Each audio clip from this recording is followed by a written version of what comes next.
NET Sports, Nebraska's home for sports, is live from Memorial Stadium in Lincoln, Nebraska for the 2009 NSAA Football Championships. And tonight in the Class A title game, it's the Millard West Wildcats taking on the Millard South Patriots. Hello again, everybody. I'm Larry Putney along with Adrian Fiala. Glad you could join us back here for the Class A state championship game tonight. We have a rematch. First time that's happened since 1995. Millard West and Millard South squared off last year for the state championship. Millard West came out on top. 21-8 was the final. But this year, Millard South comes in unbeaten. They're 12-0 and led by a terrific quarterback. Bronson Marsh is a quarterback we're talking about.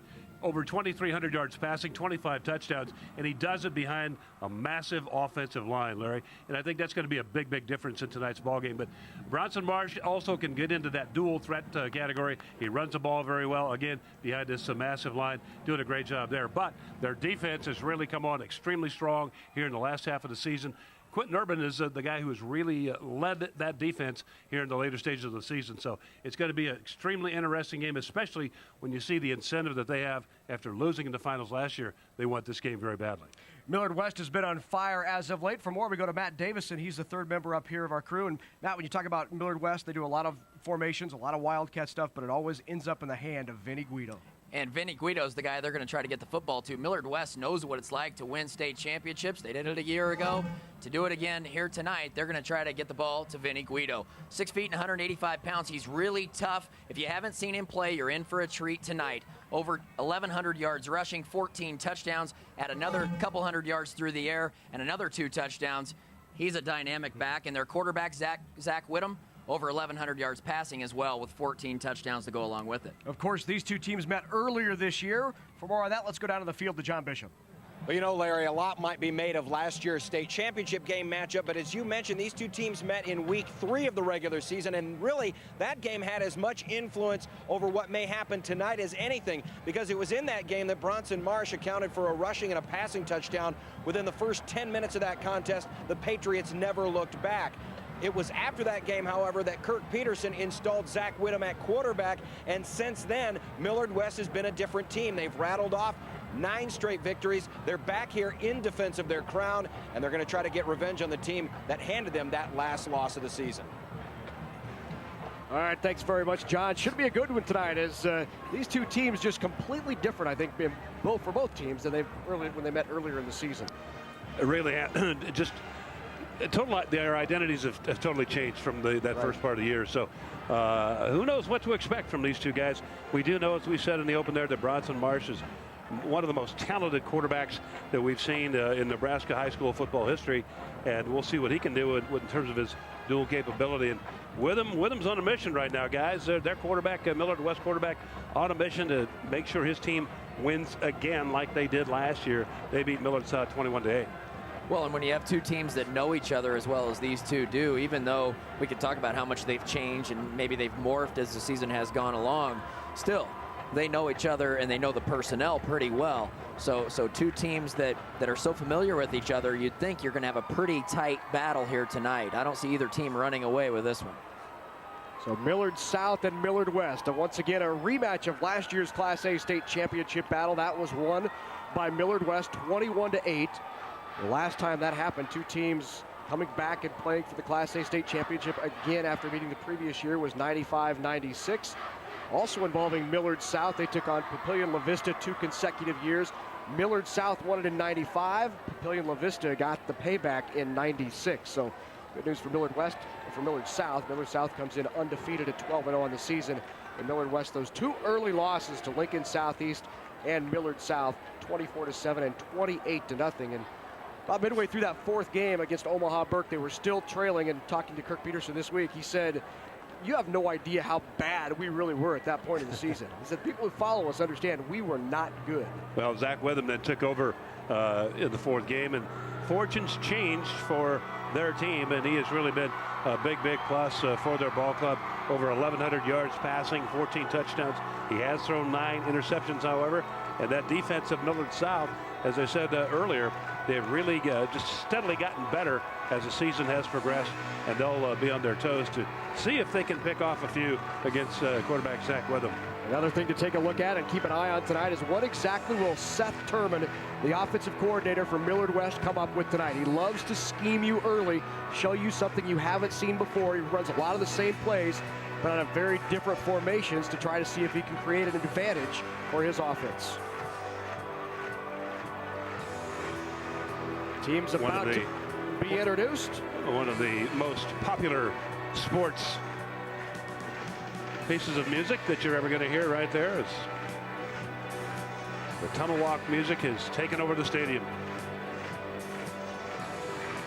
So we're just minutes away from the Class A state championship match between the Millard South Patriots and the Millard West Wildcats. For the introductions, let's go to our public address announcer, Rich Broderson.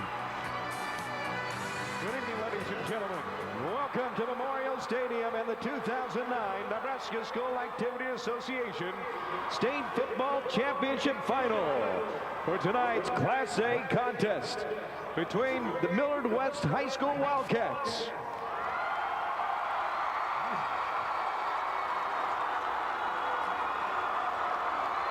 and the Millard South High School Patriots.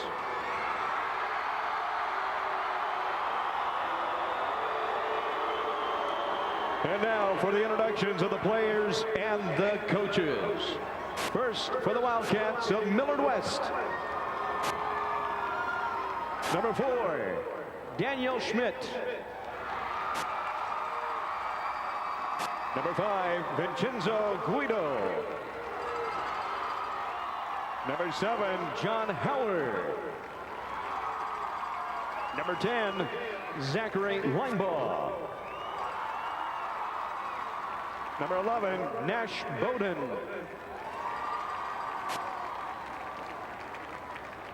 Number 17, Zachary Whittam. Number 18, Brian Buttry. Number 19, Aaron Lorraine. Number 22, Darius Evans. Number 32, Philip Calling. Number 41, Tyler Reynolds. Number 48, John Finicaro. Number 50, Joshua Meeker.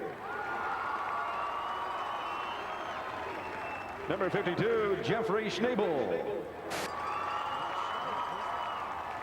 Number 55, Matthew Longacre. Number 56, Kevin Droll. Number 57, Thomas Inc. Number 58, Andrew Schnabel.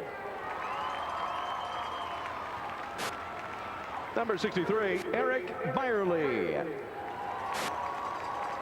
Number 66, Brandon Yost. Number 68, Evan Lasoskis. And number 85, Cody Colwhite. The head coach from Millard West High School, Kirk Peterson. And the rest of the players and coaches for the Wildcats.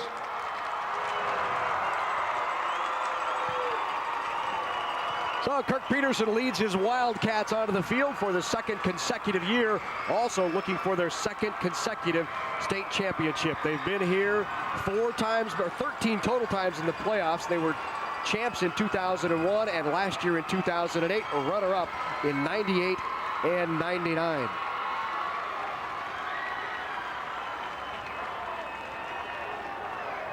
The Millard South Patriots at 12-0 on the season. They've also been down here before. In fact, the last time was just last year. They were the runner-up. They were also runner-ups in 1996. They won a state championship in 1995, 15 times making the playoffs. Now for the introduction of the undefeated Patriots of Millard South. Back to Rich Broderson. Now, ladies and gentlemen, let's introduce the Patriots of Millard South. Number 1, Luke Timer. Number 3, Trey Sachs. Number 4, Quentin Irvine. Number 5, Sean Kelly. Number 7, Bronson Marsh. Number 9, Nicholas Reagan. Number 11, Adam Kalinowski. Number 20, Tyler Harris. Number 22, Edward Collins. Number 26, Anthony Felici. Number 41, Sheldon Garcia. Number 44, James Fortner. Number 45, Markel Moulton.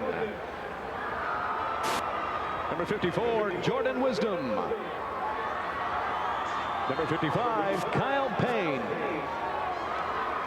Number 57, Jackson Strife. Number 59, Christian Spacratella. Number 62, Gary Hyatt. Number 64, Alec Barr. Number 73, Maxwell Hoffmeister. Number 82, Elijah Tostenson. And number 88, Trevor Chandler. The head coach for Millard South High School, Andy Means. And the rest of the players and coaches for the Patriots.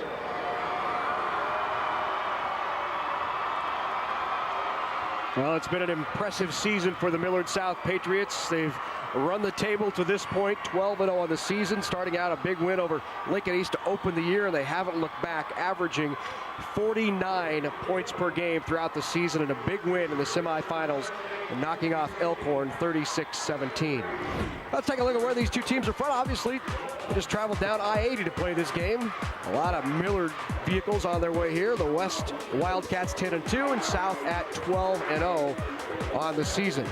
Let's take a look at the bracket, find out how they got here. Millard South knocking off, as we said, Elkhorn in the semis, and before that a win over Papillion La Vista in the quarters, 55-34. Millard West beat Norfolk 35-0 and then knocked off Lincoln Southwest in a game that was a lot closer than that score, guys. 35-14 was the final, but at one point it was all knotted at 14, and Southwest with a chance to take the lead.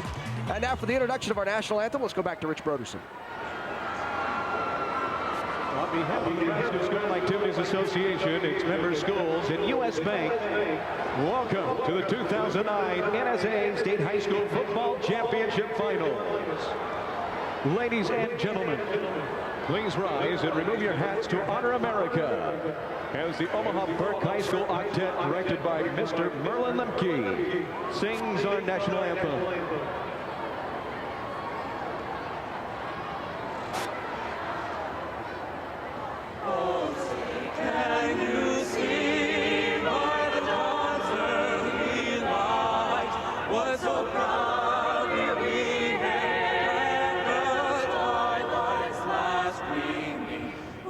Stripes and bright stars through the perilous fight, for the rebels we watch, so gallantly streaming, and the rockets falling, the bombs bursting in air, they proved through the night that our flag was still there.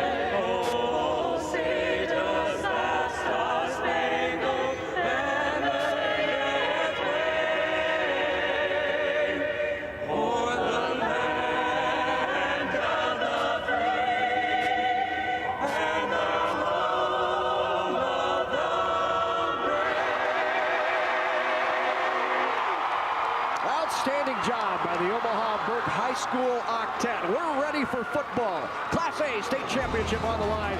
Millard West and Millard South will battle it out when we come back on NET Sports.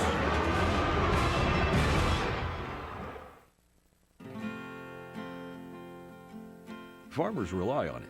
Businesses depend on it. Families trust it. It is public power. And at NPPD, we know Nebraskans don't take it for granted. That's why every dollar is reinvested into the system. The power plants, transmission lines, and utility employees that deliver safe and reliable electricity to you. Nebraska Public Power District, always there when you need us, together with your local public power utility. Hey, college doesn't just happen. You have to push yourself as you go through high school. Don't be afraid to take classes like Algebra 2, Biology, or a foreign language. They can help raise your ACT score and prepare you for college.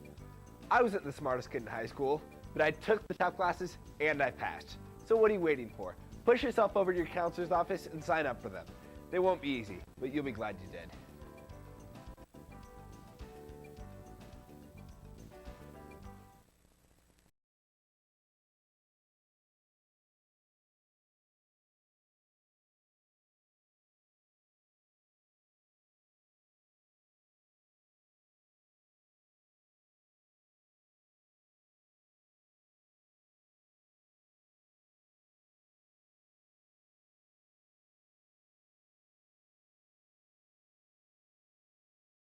Of soy biodiesel.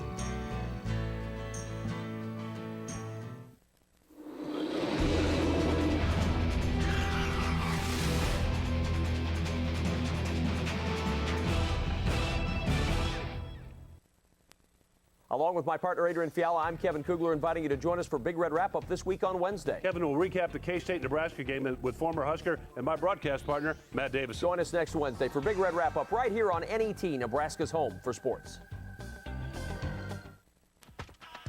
NET sports coverage of the 2009 NSAA Football Championships are brought to you in part by the Nebraska Public Power District, applauding the dedication, teamwork, and sportsmanship of Nebraska's high school athletes. By the Nebraska Soybean Board, encouraging the use of renewable biodiesel fuels for a healthier environment. For information, nebraskasoybeans.org. And by Time Warner Cable, inspiring young people to build the skills they need in science, technology, engineering, and math to become the problem solvers of tomorrow. The 2009 NSAA Football Championships are being carried live over the internet, so if you have friends or family who might not have access to NET, please have them log on to netnebraska.org and click the live webcast tab to enjoy the football championships right on their computer. And we're off in the Class A state championship game, but the time official was still on the field, so a bit premature was the kick from Millard South. Gives us time to look at the weather conditions. Guys, you jumped the gun. I'm sorry. Temperature 46 degrees, a great night. Just a slight breeze, although it doesn't look like any right there. North at about 5 miles an hour, cloudy skies. You can't see that either, and humidity 84%. I guess the salient point there is it's a great night for football for a Class A state championship. Our own version here of Monday Night Football, and a lot more interesting. Millard South and Millard West. Little explosion over there in the stands. You saw that vapor moving up over there in the east stands on the kickoff. There was some sort of fireworks or something over there that let her go, and there we go again. Ingenuity on the part of students is what that is. There's Luke Timer with the kick. It'll get dropped on the floor, but finally picked up by Millard West. And on his feet and running for Millard West, Zach Linebaugh.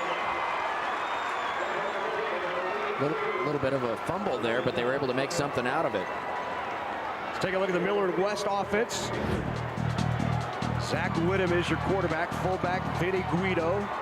Darius Evans, the I-back. The receivers, Lorraine and Buttry. Offensive line, a big one up front.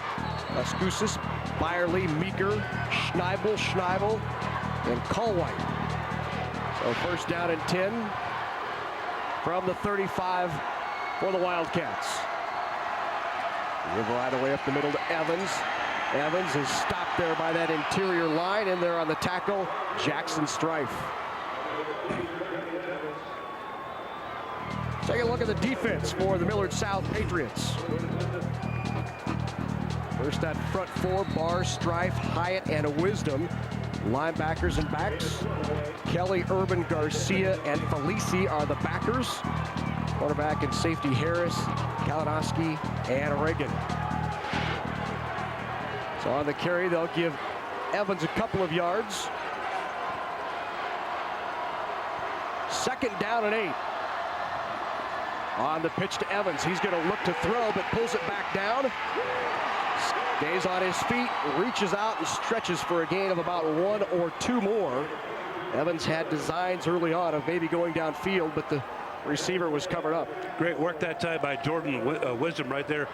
In your screen, getting over there, a hot pursuit on the tackle. Definitely was going to be a bit of a razzle-dazzle play, a little spread out to the right by the back, and trying to get ready to fire the arm downfield. And but Jordan Wisdom there to make sure none of that happened, creates 3rd down.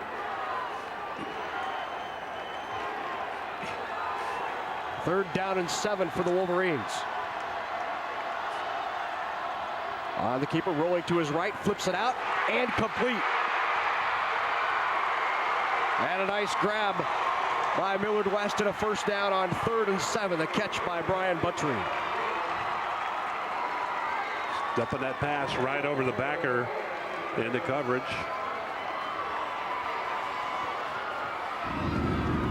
Just a well-executed play here, going to the left. Guido able to toss it right up over the top.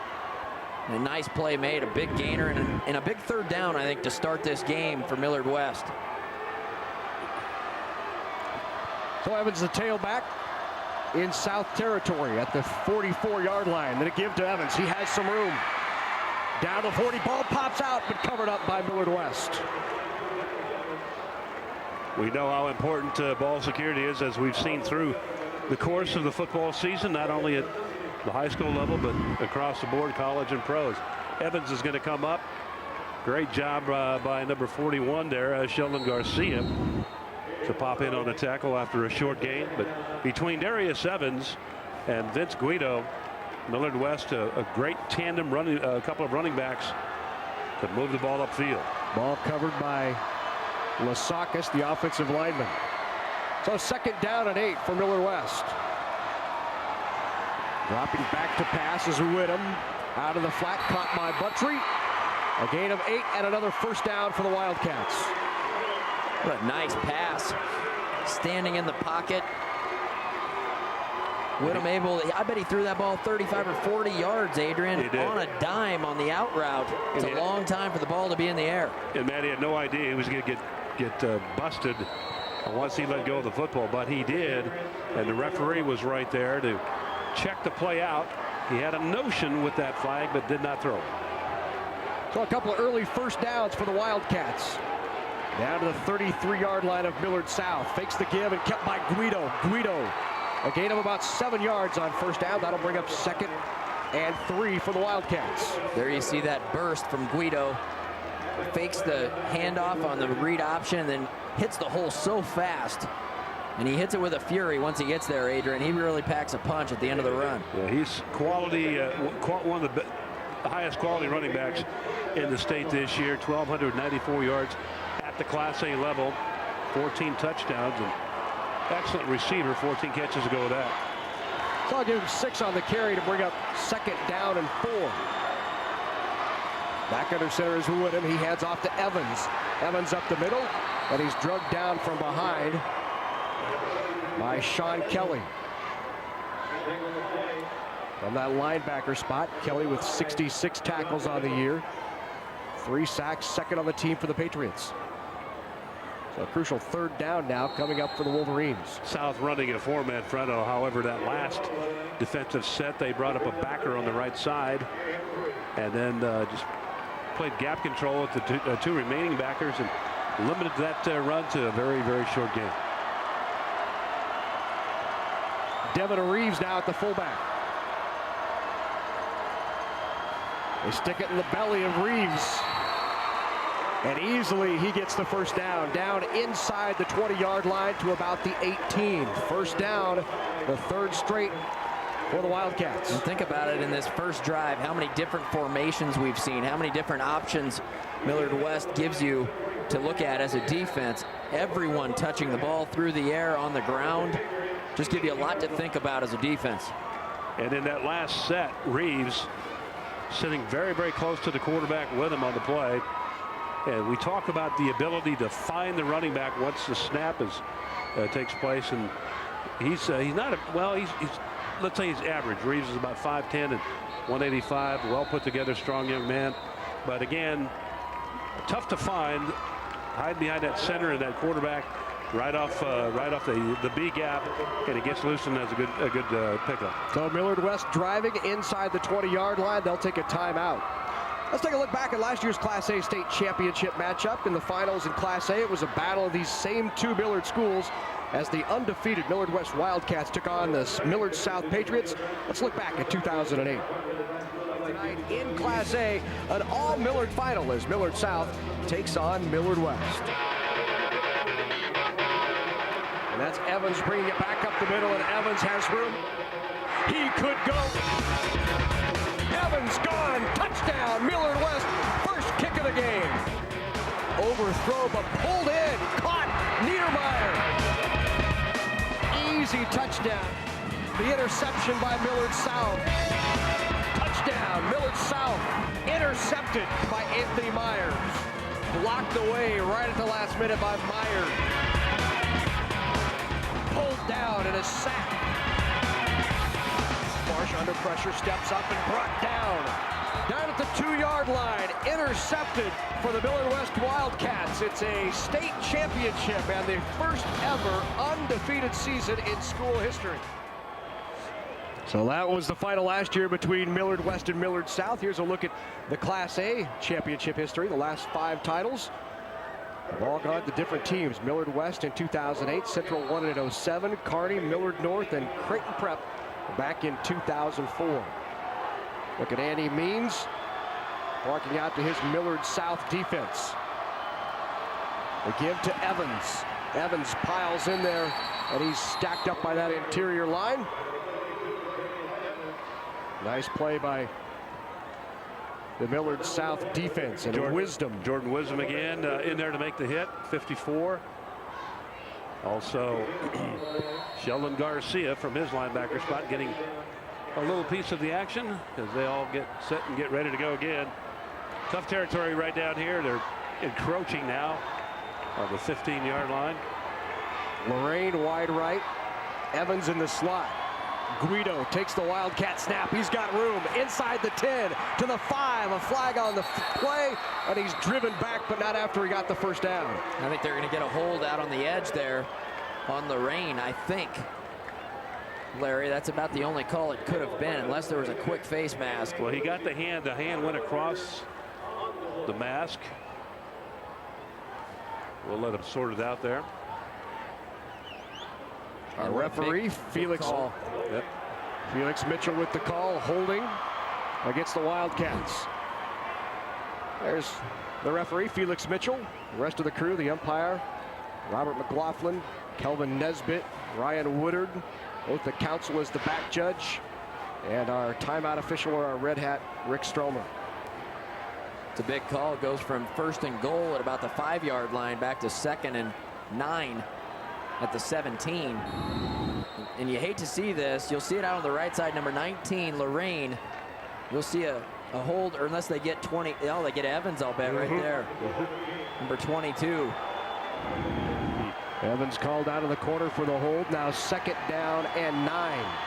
Whittem back in there. Evans to his right. Whittem drops back and looks downfield. He's pressured and sacked and dropped back there by Jackson Strife. And now it becomes even bigger. When you think about the last 2 plays, Millard South has come up with a couple of huge plays. Looked like it was almost a trip there. I think they did lock up feet, as we saw right there. It was Strife, however, who got his right foot locked up with the quarterback with him. So 2nd sack for Strife on the year.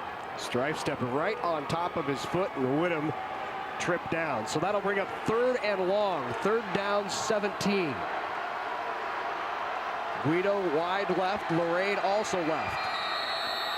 And too much time called. That'll back the Wildcats up 5 more yards. Disaster. Penalties have been the plague here in the last 3 or 4 sets they've come up in. Well, backed up 5 more yards. Now makes it 3rd down and 22. Look at Kevin Peterson.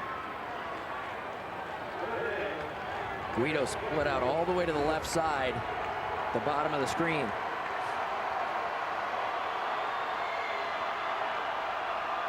So Whittam, quick toss out to Evans, who bobbles it, but now has some room. Evans to the sideline, tries to keep it alive, battling inside the 15, but he'll still be shy of a 1st down. A nice gain, though, by Evans. 21 times he's hauled in a pass this year. Here's Evans again as Whittam delivers. And again, the pass a little low, Larry, as you called it, but he made good yardage upfield after that. Guido downfield blocking. Nice blocking out there on the perimeter from Lorraine and Guido both. Brendan White in to try the kick. He's 5 of 6 on the season for field goals. That is up and just through. Just cleared the crossbar, and Brendan White gives the Wildcats a 1st quarter lead. We'll talk about a ball sneaking over the crossbar. That one snuck over the crossbar, but that's okay. It all counts to tomorrow morning's accounting. 3 points on the board. Well, NET is your ticket to exciting sports action right in your living room. Help us deliver inspiring sports programming by joining the NET Sports Partners Club. Your contribution helps to ensure that your favorite sports programs continue for years to come, and you'll receive some great thank you gifts with NET's appreciation for your support. You can log on to netnebraska.org/sports partners and become a member today.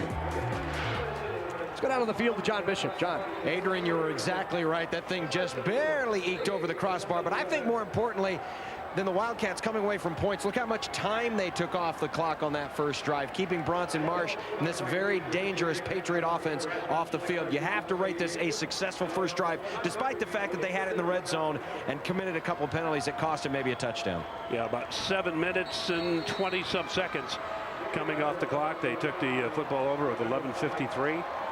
4:34 now left.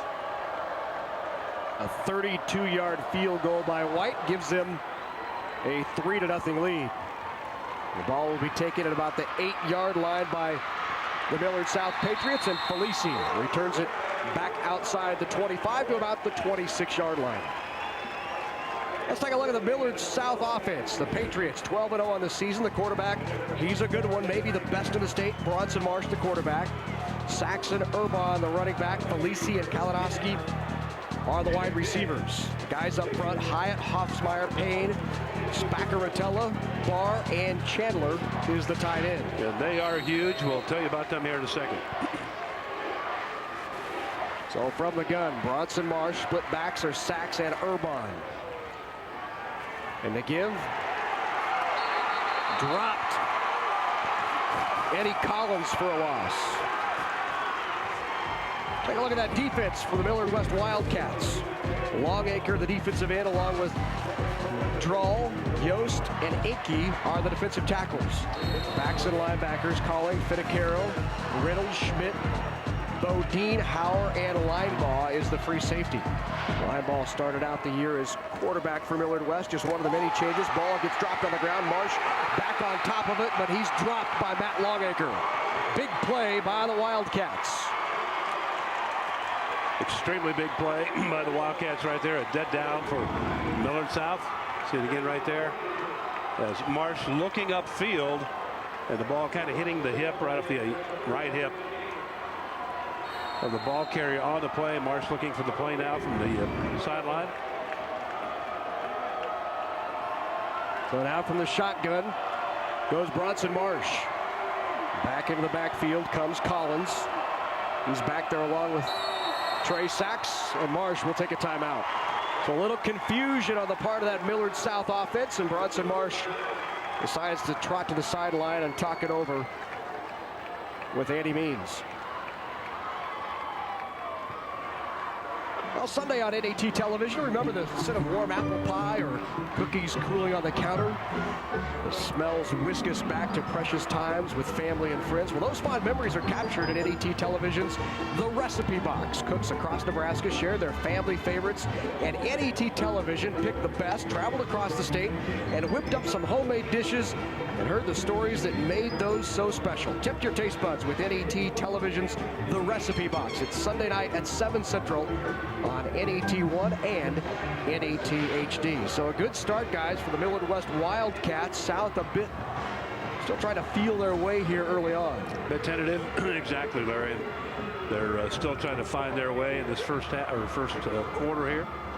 But Millard West, you can tell they played here before. They've been in this game, and they have a little more confidence in what they're doing out there on the field. As Patriots come out now, break their huddle with Andy Means, the head coach, former Nebraska defensive back over there, far sideline. So third down and long for the Patriots. Third down and 15. In the backfield with Marsh, Collins, and Sachs. Marsh will drop back and look downfield. He's got a man open. Caught wide open at the 45-yard line. That's Kalinowski. Run out of bounds near midfield and into Wildcat territory. What a throw from Marsh. Are you kidding me? That ball was on a line. Had to travel 40 yards in the air, and it was just a strike. First of all, a bad snap, but he stands right in the pocket, nice and tall, and hits the flag route right over there on the sidelines on a 3rd and 14. Big play. So 1st and 10 from the 47. Marsh keeps it. He's got room to run. Down near the 40-yard line, and a nice gain for Marsh of about 7 yards. Bring up 2nd and 3. Pretty handy footwork right there, and handy with the ball in terms of how the play progressed. Marsh took that snap, and there was motion coming back towards him with Collin, and faked it. He kind of stepped up a step or two and then faked it and then took it himself. Kind of an unusual play. The give there to Sachs, and Sachs pounds up inside, keeps the feet churning, and a first down for Trey Sachs. Trey Sachs, low center of gravity, 5'5", but 175 pounds. He's a rock, and when he hits this hole, watch him go into contact. Great pad level, boom, and gets 3 or 4 yards after the contact. Phillip Cowling onto the tackle right there, and kind of a battle to see who could get lower on the pads. And they both did pretty well, quite frankly. Sachs had a nice game in the semifinal win over Elkhorn, 114 yards. Game high 3 touchdowns. Marsh back to pass. Again, hits Kalinowski for a gain of about 7 or 8 yards. So a nice gain on first down for Bronson Marsh. Trying to take advantage of a bit of soft coverage over there. Nash Bodine, the right corner, a little bit soft as far as his alignment against this Patriot offense, and they just went ahead and went right to it. Automatic yards, good yards, about 8 yards on the play. Call it 7. Sachs will move across the formation, an empty back set for Bronson Marsh. And now in motion comes Collins, and they'll give to Collins. He's racing toward the sideline, will try to cut it back, but shut down there. Nice defense by Tyler Reynolds from that linebacker spot. In there also was Phillip Cowling. Before the game, we talked with Andy Means about his superstar quarterback, Bronson Marsh. Well, he's been in our system now 4 years. He was a freshman, our only freshman that ever made the varsity at that time. And he just has grown and grown. He's so mature for his age. He's got great athletic ability, and he's got a great command of the offense. And he's just a great leader, just has a great temperament. So 3rd down and short. Marsh keeps it, he's got room. Marsh, wide open field in front of him. Bronson Marsh, touchdown, Millard South. Did he sell that read or not, that belly read? My goodness. Bronson Marsh, now you know why we've spoken so highly of that young man. He sold the belly play and then just darted. That's the best word to use, is darted from there right towards the end zone and into the end zone. And now Luke Timer in for the extra point.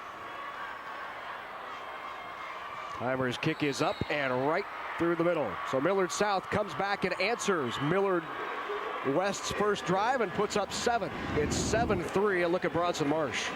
When he hits the edge, Aid, he turned it on.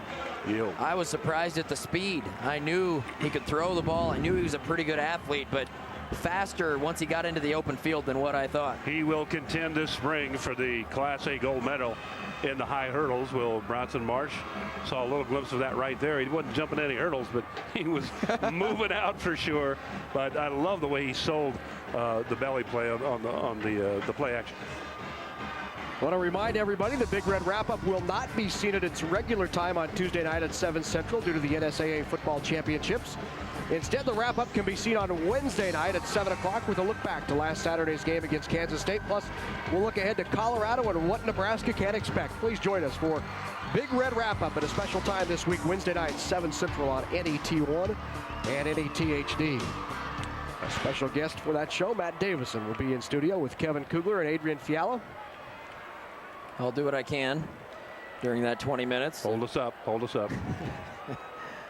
Guys, Bronson Marsh 2 for 2 through the air, 38 yards, and on the ground 3 carries, 28 yards, and he now has set the Class A single season record held by Tyler Seals of Bellevue West for total offensive yards. And with that combined total of just over 50, he's now over 3,100 total yards on the season. Where's he at passing there, Matt? He is, let's see. 2 for 2. 2 for 2 for 38 yards. He needs 70 yards to step ahead of Scott Frost as far as passing yardage goes. Came into the game needing 70 total yards to knock off Scott Frost atop of the 11-man total passing yards. Scott will go back through and add him up again. Pulled down. Terrific play by Millard South on the coverage. The tackle made by number 82, Elijah Tottenson, the junior. And we see, guys, Millard South wants nothing to do with those deep man of Guido, Evans, and Linebaugh returning kicks. Both of the kicks have been short here early. Short, but up in the air, trying to get your coverage down. Kick it high if you can. If you can't kick it through the end zone, kick it high and get your coverage down there. And that's what the Tostons did. And great strong tackle. Devin Reeves in the backfield along with Evans, and Evans took the Wildcat pitch, and he's got room out around the left side, and a gain of about 13 yards for Darius Evans and a first down. You can see Evans isn't really a load out there at only 165 pounds, but when he gets the ball and gets out in open space, he can outrun some people. Has the ball in the wrong arm there, might want to cover it up a little bit. He's already fumbled once, but a nice gainer around the left side. You've got Guido and Evans, as we said earlier. You've got a great 1-2 punch in your offense, and then throw Witham in there, and he can run it also very well. Direct snap to Guido, and Guido went up top to Buttry, but right through the fingertips of Brian Buttry. Guido kind of smiling, had a little bit of a laugh with the official there, I think, after that play. He knows he put it a little bit behind Buttry, but that's a play you have to make. State final game, and Buttry knows it. Even if it's on the back hip, you have to make that play. Zach Whittam back into the game. 3 wide and an empty backfield for Whittam. Second down and 10. Whittam drops, looks downfield. He's under pressure, and he's taken down. Alec Barr there with Jackson Strife at the same time, and they both pull down Whittam, and another sack for the Patriots. Alec Barr, a name we have called here a number of times here in the first quarter, and has done a wonderful job in putting pressure on the quarterback. There he comes, 64, up inside, and then as you call it, Larry, Strife, he and Barr working together to create that sack. Well, that was a quick 12 minutes. The first quarter has ticked away. Millard South on top of Millard West. 7-3, 12 minutes in the book. Second quarter coming up on NET Sports.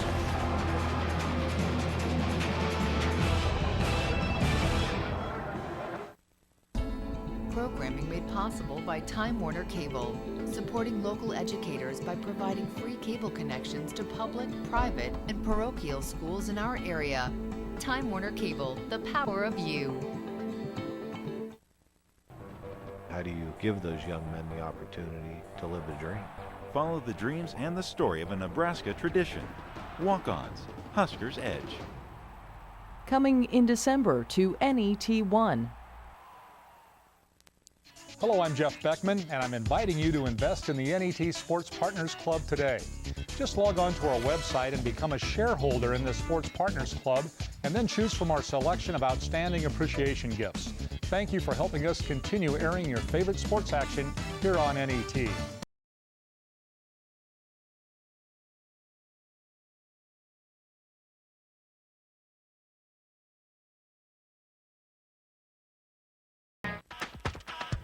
NET sports coverage of the 2009 NSAA Football Championships are brought to you in part by U.S. Bank, committed to customer service through performance, products, and people. U.S. Bank, proud sponsor of the Nebraska School Activities Association, member FDIC. By Blue Cross Blue Shield of Nebraska, one less thing to worry about. And by Education Quest Foundation, improving access to college through scholarships, grants, and college planning services.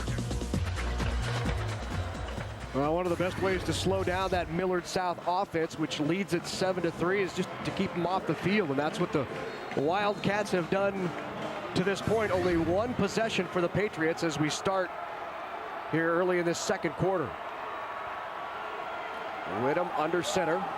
He will give to Evans. Evans has some room. Evans breaks to the outside. Tries to cut back in the middle. And 3 flags come in. I think he got a piece of the face mask, but a big gain by Darius Evans. Adam Kalinowski in the back end there making the tackle. He did get a part of the headgear. Wow, 3rd and 22, guys. And Evans, once he got out into the open, it was obvious he was going to get the first down. But I think if he breaks to the left and goes to the sidelines, he scores. I don't think he saw the pursuit coming from behind. Add 15 onto it. But I think he scores if he goes left right about here. Yep. There's nobody there. I think he outruns him. He tried to cut back, and I don't think he saw behind him Kalinowski. He was trying to set up the guy in front of him to go the other way and then cut behind him. But again, pursuits catches up to the Evans. But what an excellent run by Evans, and it was. Face mask, headgear. Reeves the lone back, and Reeves will get it. Good for about 1 yard down to the 25-yard line.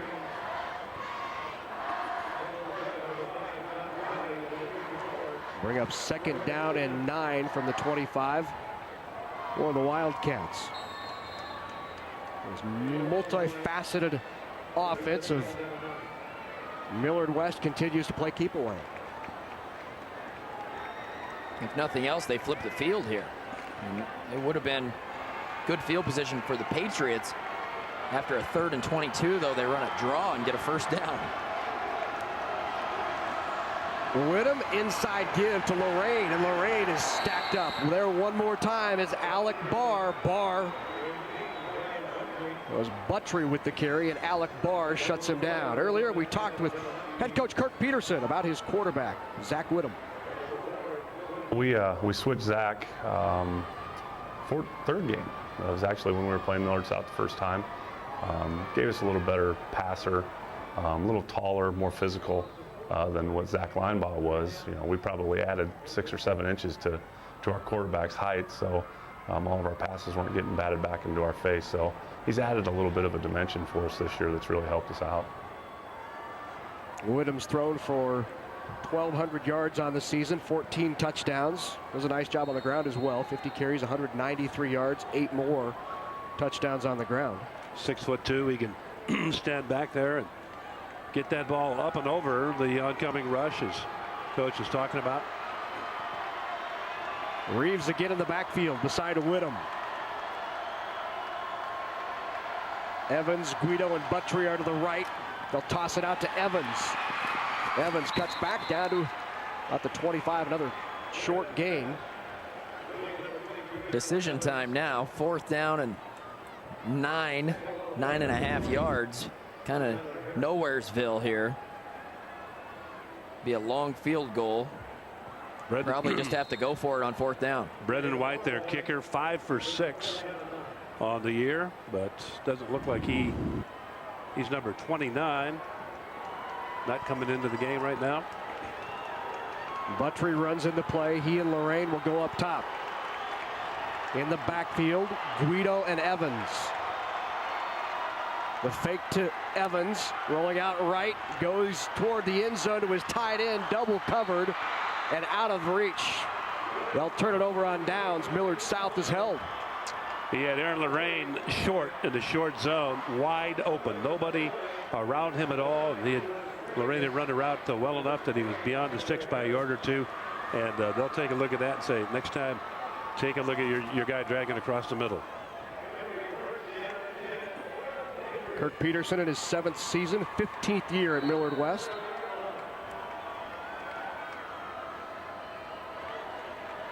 So 1st down and 10, Millard South will take over.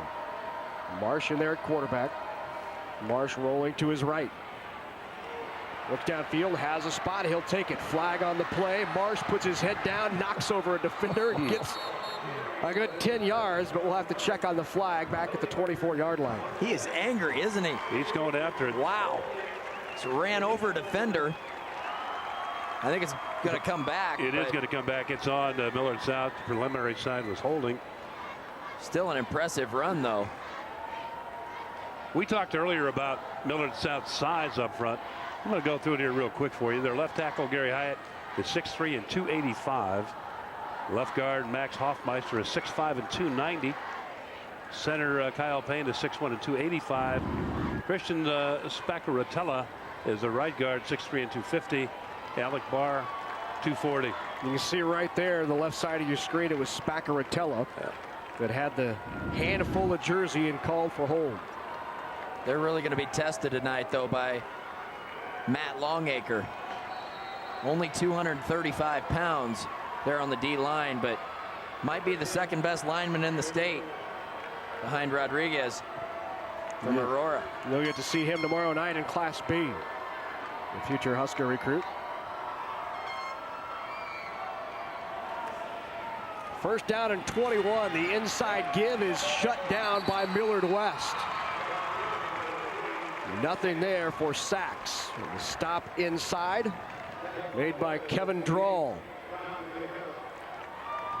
Before the game, we talked with Andy Means about the strengths of his Patriot squad. Well, I think we've got a diversified offense. We can run, we can throw. Our special teams have been very good. We've got pretty good overall team speed, and we try our best to try to get the ball to our playmakers. Here's one of them. Marsh drops back. He's under pressure again. Coming back, stays on his feet. Marsh puts his head down and bowls forward to about the 20, but he avoided about a 10-yard loss. Got it back to the 20-yard line. It'll still bring up 3rd and long. Tough, gritty young man right there, Bronson Marsh. 6 foot, 205 pounds.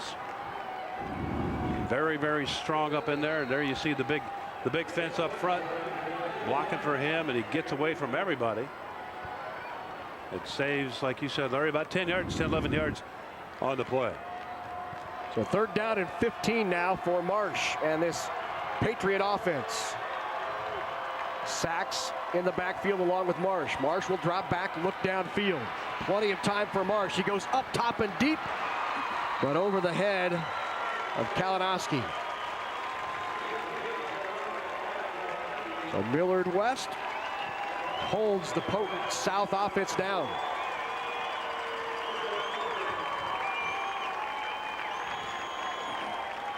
Look at Andy Means. Means' 23rd season at Millard South, just his 6th season as head coach. 52 and 16 in his career with the Patriots. So back to punt it is Luke Timer. Timer averaging 29.5 yards per punt this season, but he's only kicked it about 10 times. He gets one off there. Everybody waved away. Lorraine thought about it, gave a little glance at it, saw it rolling his way, but it'll be down at the 45-yard line. Good field position for the Millard West Wildcats as they take over. Now this December, NET Television presents Sports in Society More Than Games. This roundtable discussion features national sports historians and authors discussing college spending, sports as a business, the influence of media, plus gender and race issues. You don't want to miss this. It's NET's production of Sports in Society More Than a Game, Thursday, December 10th at 9 Central on NET1. Look forward to... Can't wait to get that here, December 10th. Mark it on your calendars. So now the Wildcats will take over, trailing by 4, 7-3. About 7.5 left here in this first half. Ball on their own 45-yard line. Reeves in the backfield along with Guido. And Guido keeps it himself, rolls left. 3 defenders there, and no way was Guido going anywhere. Jackson Strife out there along with Alec Barr. That was an odd play. It looked like Guido was either going to get a block from Evans or he should have pitched it to Evans. They were in concert out there to the left side. 3 defenders. They all came after Guido. So I don't know. It might have been a little miscommunication there, but something was not executed properly. You know, as many red shirts that were in pursuit on that play, I don't know if it made any difference what he did. There were lots of people, lots of defenders over there waiting to make a tackle. So after a loss of 4, it brings up 2nd down and 14, and the keeper by Guido. He's got room. Guido into Millard South territory. He'll be about 1 yard shy of a first down. So a pickup of 13 on 2nd and 14. Just a quick hitter. Right up the gut. Pulls it and gets right up the A gap. Now the question is 3rd down and about 1.5 yards, almost 2. As Guido, shoot top tackle right there. You think they might air one out here, guys? Well, Guido's back there by himself. And movement early along that line of Millard West. And that'll back him up 5 yards. And Meeker, I think, was supposed to snap it. It looked like everybody moved but the center. Well, the play was going to the left side. Jeff Schneibel, the right guard, had pulled and was leading the play to the left side over there. But penalty comes up, be 3rd down, and that 3rd and 1 is now about 3rd and 7. It was a 6-yard penalty, I guess. That's right. Yep. I know you were good at math, Matt. So Whittam's It is. You're right, though. They moved it back a little too far, I think. It was a long 1. It was a 1.5. It wasn't quite 2. Reeves back there with Whittam. Whittam tapes the snap, looks downfield. He's under pressure, escapes the first one, but not the second. Pulled down from behind, and again, there he is, Alec Barr with the sack. His 2nd of the night, 3rd of the season. Well, the pressure is excellent from this Patriot defense. We've seen that a number of times here tonight as you see Barr coming straight up and straight in. And with him going down on the tackle. Most of the success, if any, that Millard West has had throwing has been with Guido rolling out. Whittam standing in the pocket has not had time to even deliver the ball. And a flag before the snap. Whittam was ready to punt it away. This might back the Wildcats up 5 more.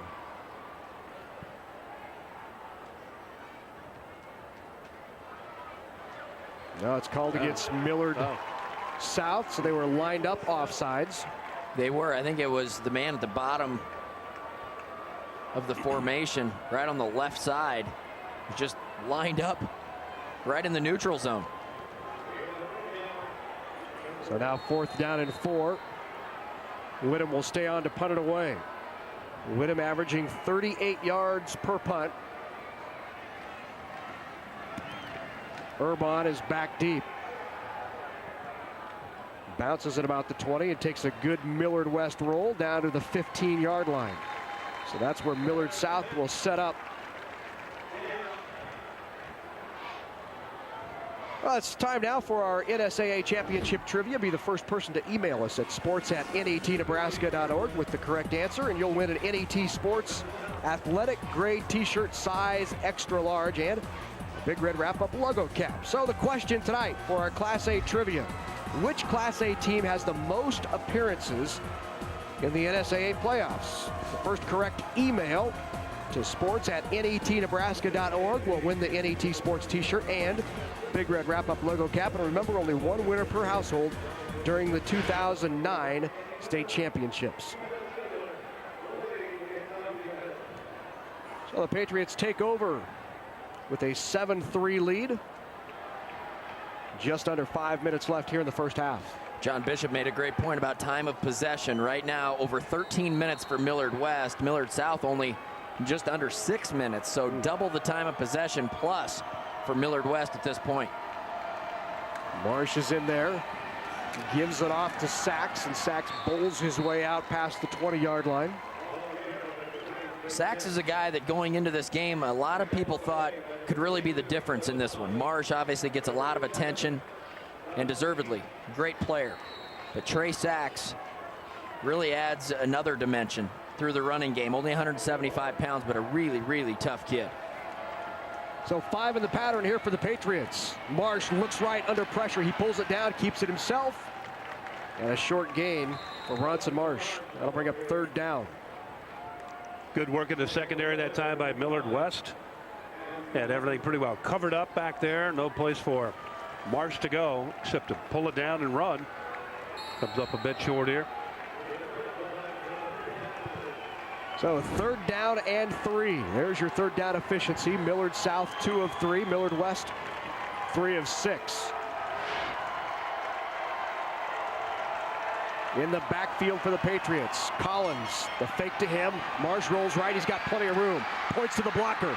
Marsh, can he get to the sideline? Breaks another tackle. A flag late. And Marsh with a huge gain inside Millard West territory. Official that threw the flag took a little tumble after he threw the flag. He was backpedaling and lost his balance. And there's Marsh wondering what this. Why is that always funny? when an official takes a tumble, you know, they don't do anything wrong. I mean, okay, maybe they do sometimes, but still, it's always funny when an official takes a fall, takes a splash. They got a hold there at the end, I believe. Still, though, a big gainer. You can see the athleticism of Marsh. Got a great block on the edge from Trey Sachs. I think you're going to see the hold right there at the end. Not sure I saw the hold, but I think that's what it was called, the hold. Yeah. Felici was out there blocking on the edge and appeared to be, that's right where the flag was thrown, and he was the only guy out there blocking for Marsh, so it had to be called on Felici, but looked like a fairly clean block. So 49-yard line of the Patriots, 1st down and 10. Collins in the backfield with Marsh. Now Sachs is there too. Run the option. Marsh keeps it himself. Marsh got room again. Down near the 40-yard line. Zach Lineball that time did not take the fake from Marsh. Marsh has really been good at moving those hips and moving those feet and making people miss. But Lineball that time kind of stayed right on that midsection and able to make that tackle and had a good gain. Picked up a really good gain prior to that. So another 1st down for the Patriots. Now from the 40-yard line. Millard West will bring the heat. Here comes Longacre. Can't get there and tipped away at the last minute by John Hauer. What a great job by the 5'9" senior from Millard West. Saved the touchdown. Indeed. It was there. He took the gamble, went underneath the route. It was either going to be a touchdown or he was going to knock it away. Great tip at the last second. Joey Felici was down there wide open. A good play by John Hauer. So now 2nd down and 10.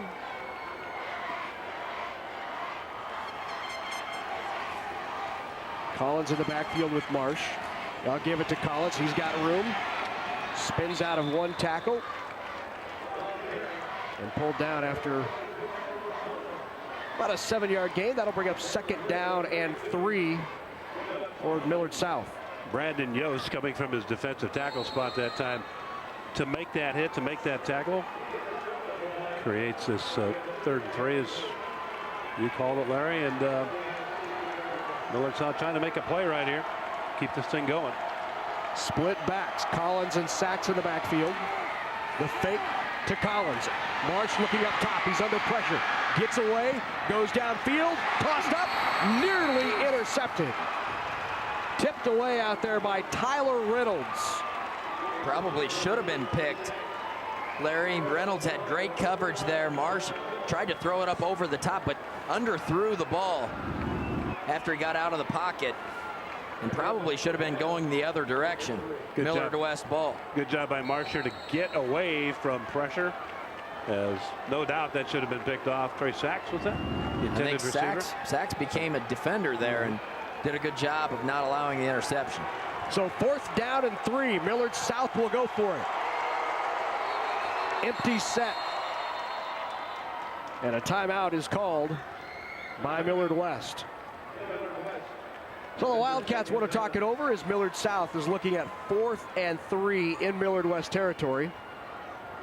Coming up at halftime, I want to remind you, Deb Velder of the NSAA will be with us. She'll be talking about the boys tennis championships and also the girls volleyball state championships, which just completed last weekend. Highlights and statistics are coming up at halftime. We'll also have a complete review of this first half between Millard South and Millard West. And also, don't forget, pick up a copy of a DVD of this or any state championship game, whether it's high school football or volleyball. To order, give us a call at 800-868-1868. Cost is $19.95 plus shipping and handling. Be sure if you're calling in to let us know what school or class you're looking for. You can also pick up a copy online at netnebraska.org/sports. Well, this game has kind of turned out to the battle we thought it would be. 7-3. Millard South leads it to 2 heavyweights, 2 of the final heavyweights in Class A here, battling it out. And I think this game's going to kind of go down to that. The way it's progressing right now. Both of these teams playing real tough, solid football. Well, the defense has picked up on both sides of the ball as well. Both teams scoring on their first possession. It looked like it might be a track meet, but it slowed considerably. Now 4th down and 3. Marsh still with no backs. Looks over the middle. He's got Urban, and Urban out past the 31-yard line and a first down. Lots of room on that play, too, as Marsh took the snap, looking for Urban. He had plenty of room to go if he needed to do that, but he was able to fit it into Urban pretty well. Pick up the first down with about 1.5 yards to spare.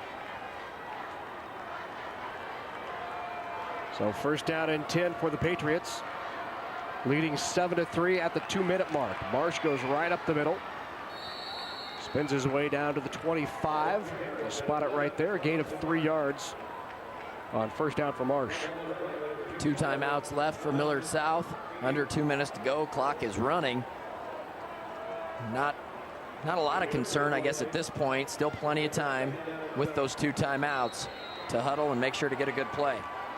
Or they don't huddle, I guess, to take your time and call the play and allow Marsh to get in the right play at the line of scrimmage.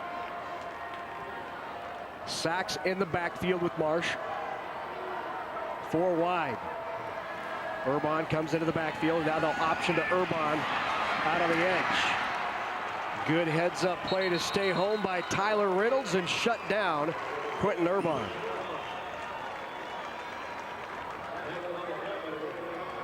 Lots of white shirts converging on that last play. Pretty interesting to watch it from our perch right here. Looked open, and then all of a sudden it closed up.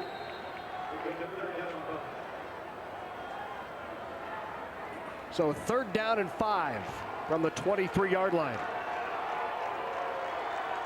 Sachs in the backfield.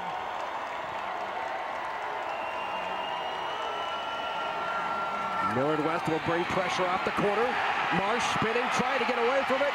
Enough to flip it out there.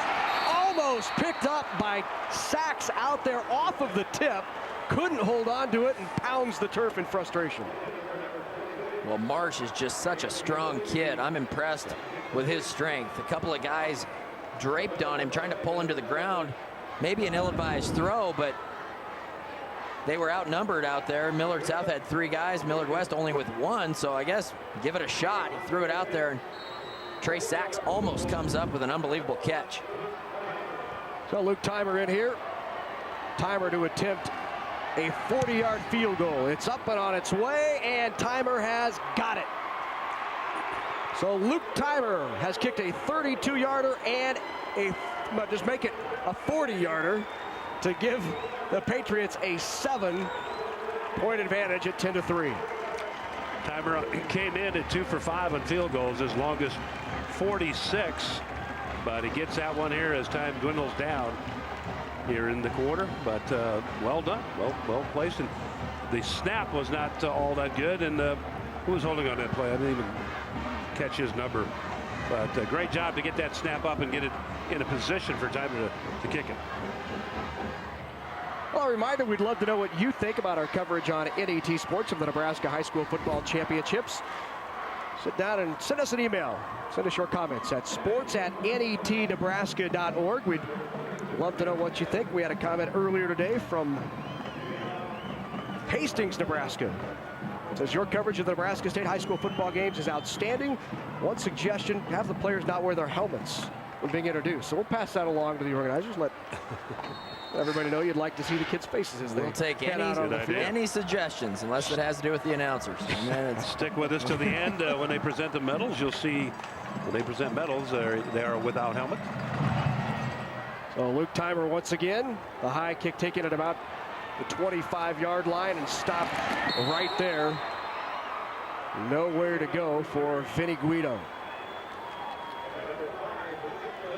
Tackle made by Eddie Collins. So 23 seconds left here in this first half. Patriots on top by 7, a 10-3 lead. And I think here you probably just want to get into halftime. Only 10-3, not going to get much done with 23 seconds to go. Maybe try one play, but the last thing you want to do is throw a pick 6 or turn it over somehow. So Zach Whittam is in there at quarterback. Evans at the I-back. And they'll give it to Evans. He's dropped for a loss. And that should do it for the first half.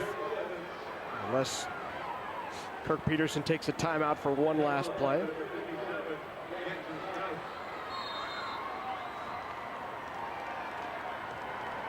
And that will do it. So the end of the first half, the Millard South Patriots unbeaten on the season at 12-0, leading the Millard West Wildcats.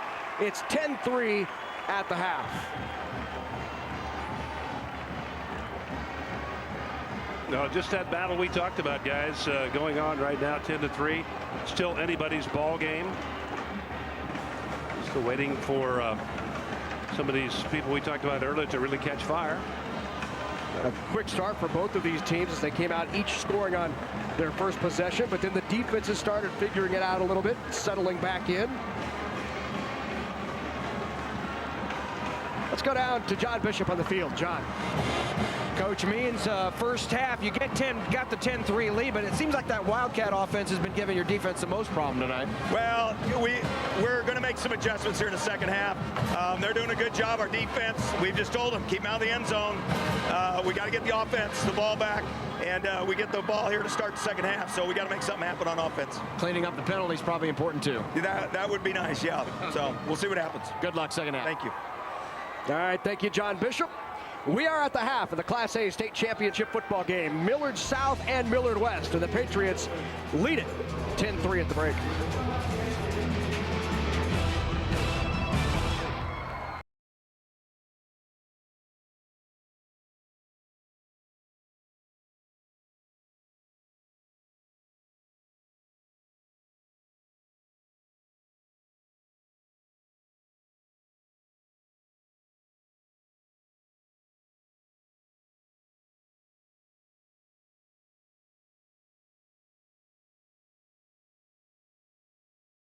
Of soy biodiesel.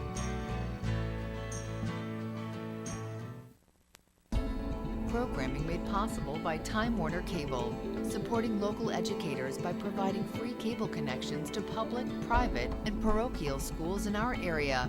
Time Warner Cable, the power of you.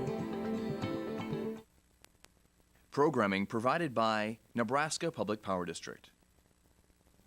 My job with Nebraska Public Power District takes me to new heights, offers me challenging experiences. Like me, the utility cares about Nebraska. I go home at night knowing that what I do makes a difference. To put it simply, I am where I want to be. Nebraska Public Power District, always there when you need us. Together with your local public power utility. Nebraska, we asked and you delivered. You gave us good cooks, treasured recipes, and celebrated family stories. I'm Chef Brian O'Malley, your host of NET's program, The Recipe Box. Join us as we celebrate the culinary heritage of Nebraska through its food and its cherished stories that make us savor the taste of home. Recipe Box, Sunday night at 7 Central Time on NET1 and NET HD.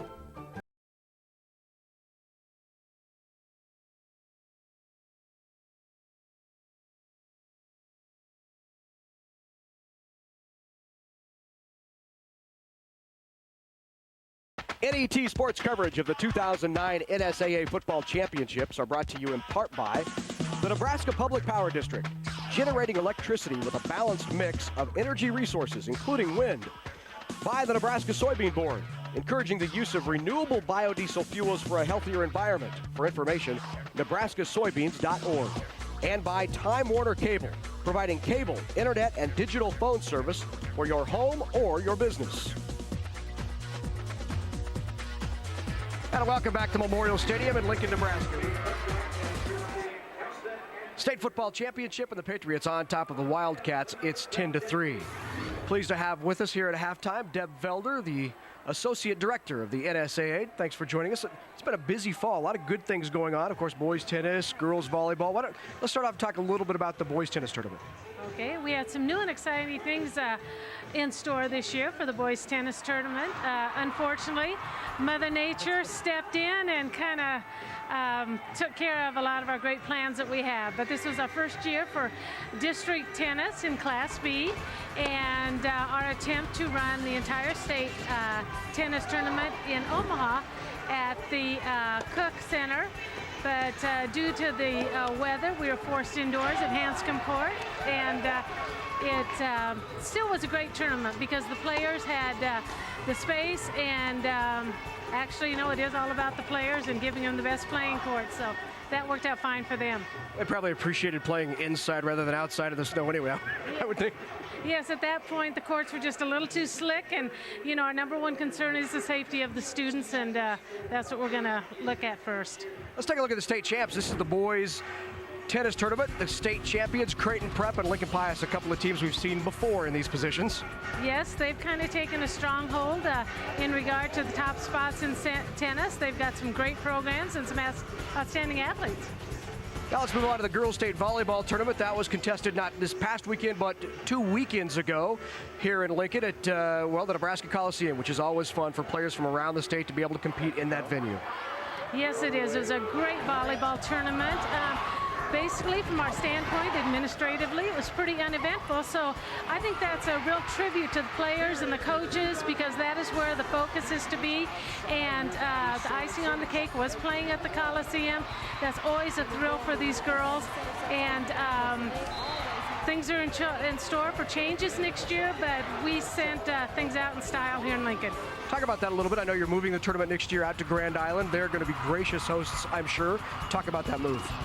Yes, Grand Island and Hastings will be hosting the first rounds, finishing up at Grand Island at their event center.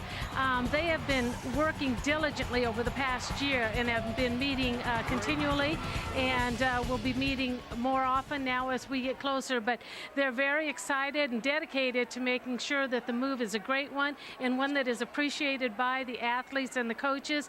And I can't say enough about the people out there that are stepping forward and making it sure that things are going to happen for them. Well, last year at the state volleyball tournament, we had almost complete sweeps. This year, a little bit different. There were some terrific matches this year in state volleyball, and we start with Omaha Marion, which wins it in Class A with their Nebraska recruit, and they faced a couple of other Nebraska recruits as well. So it was a nice mix of state championship teams here. Yes, and it made it very exciting, especially that final day, because there just were not three sets, and then you're out of there. It put us behind a little bit, but that's okay, because it was great volleyball, and you'll attest to the fact that, you know, we just really would have liked taking a break just to get a drink there for a minute. And I think this is the first time in a long time that I can remember that we were not able to clear the facility between sessions. We had to roll right into the next one, and that's a great thing to experience. And there's the rest of your champs. Gross in Class B, and of course Aquinas won it again over Grand Island Central Catholic in just a terrific match. John Peterson continues to roll out there. He does, and both of those programs, they've got each other not completely figured out, because one always comes out on the end, but they're not going to give anything up, and you could see that in the rallies and the fact that it went the number of sets that it did. Deb, thanks for joining us. We really appreciate it. You bet, and thank you for your support. We are at halftime of the Class A state championship match. The Patriots on top of the Wildcats. It's 10-3.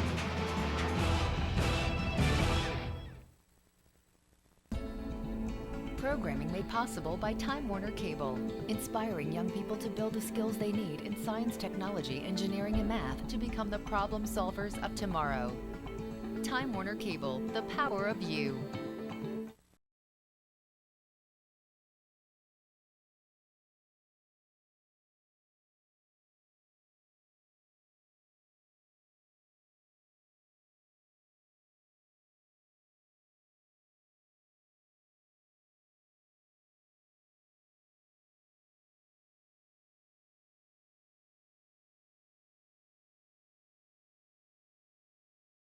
Biodiesel.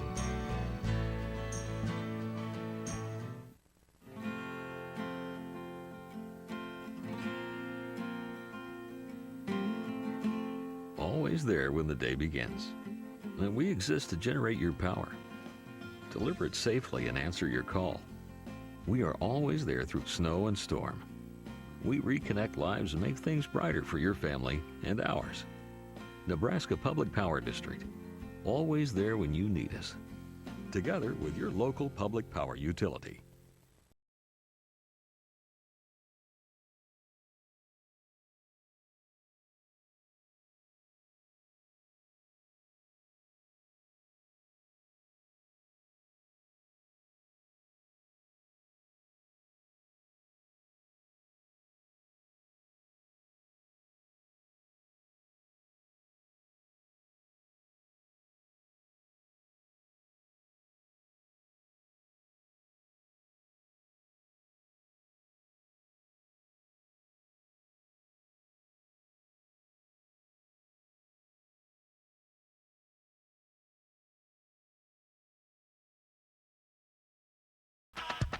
NET sports coverage of the 2009 NSAA football championships are brought to you in part by the Nebraska Public Power District. Always there when you need us, together with your local public power utility. By the Nebraska Soybean Board, encouraging the use of renewable biodiesel fuels for a healthier environment. For information, nebraskasoybeans.org. And by Time Warner Cable, providing coverage of local high school sporting events and activities on Nebraska On Demand, Channel 101.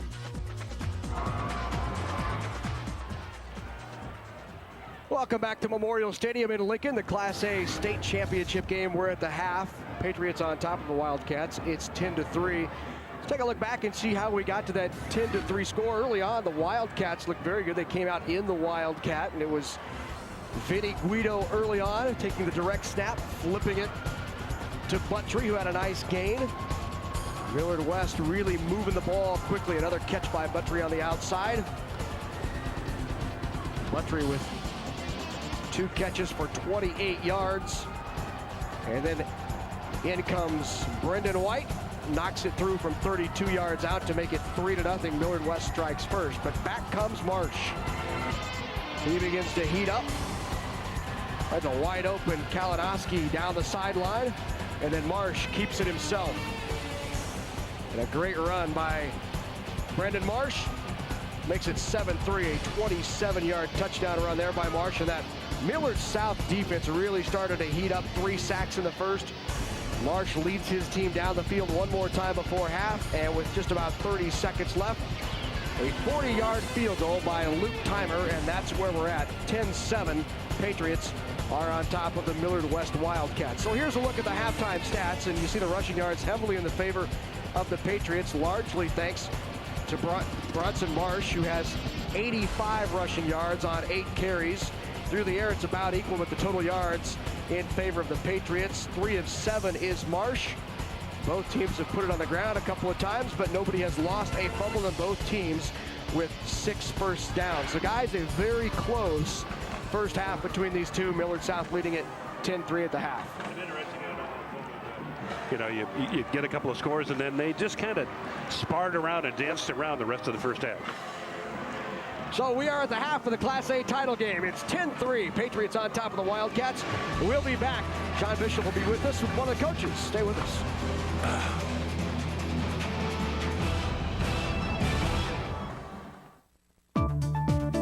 Programming on NET television is made possible in part by U.S. Bank.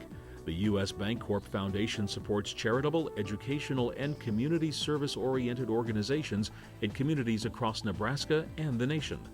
U.S. Bank employees dedicate their time and efforts to local causes they are truly passionate about. U.S. Bank. Wherever you go, you'll find us. Programming made possible by Time Warner Cable, supporting local educators by providing free cable connections to public, private, and parochial schools in our area. Time Warner Cable, the power of you. Hey, college doesn't just happen. You have to be a pain, in a good way. Find someone to help you, like your mom, dad, teacher, or coach. Keep asking until you find someone who will. There were adults in my life who made sure I took the right classes in high school, helped me apply for scholarships and research colleges. Someone will help you too. You just have to ask. This is the one time it's okay to be a pain.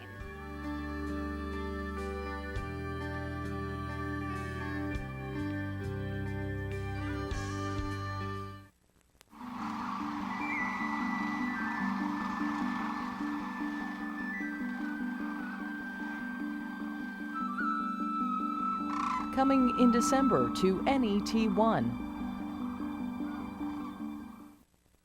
Along with my partner Adrian Fiala, I'm Kevin Kugler, inviting you to join us for Big Red Wrap-Up this week on Wednesday. Kevin will recap the K-State-Nebraska game with former Husker and my broadcast partner, Matt Davis. Join us next Wednesday for Big Red Wrap-Up right here on NET, Nebraska's home for sports.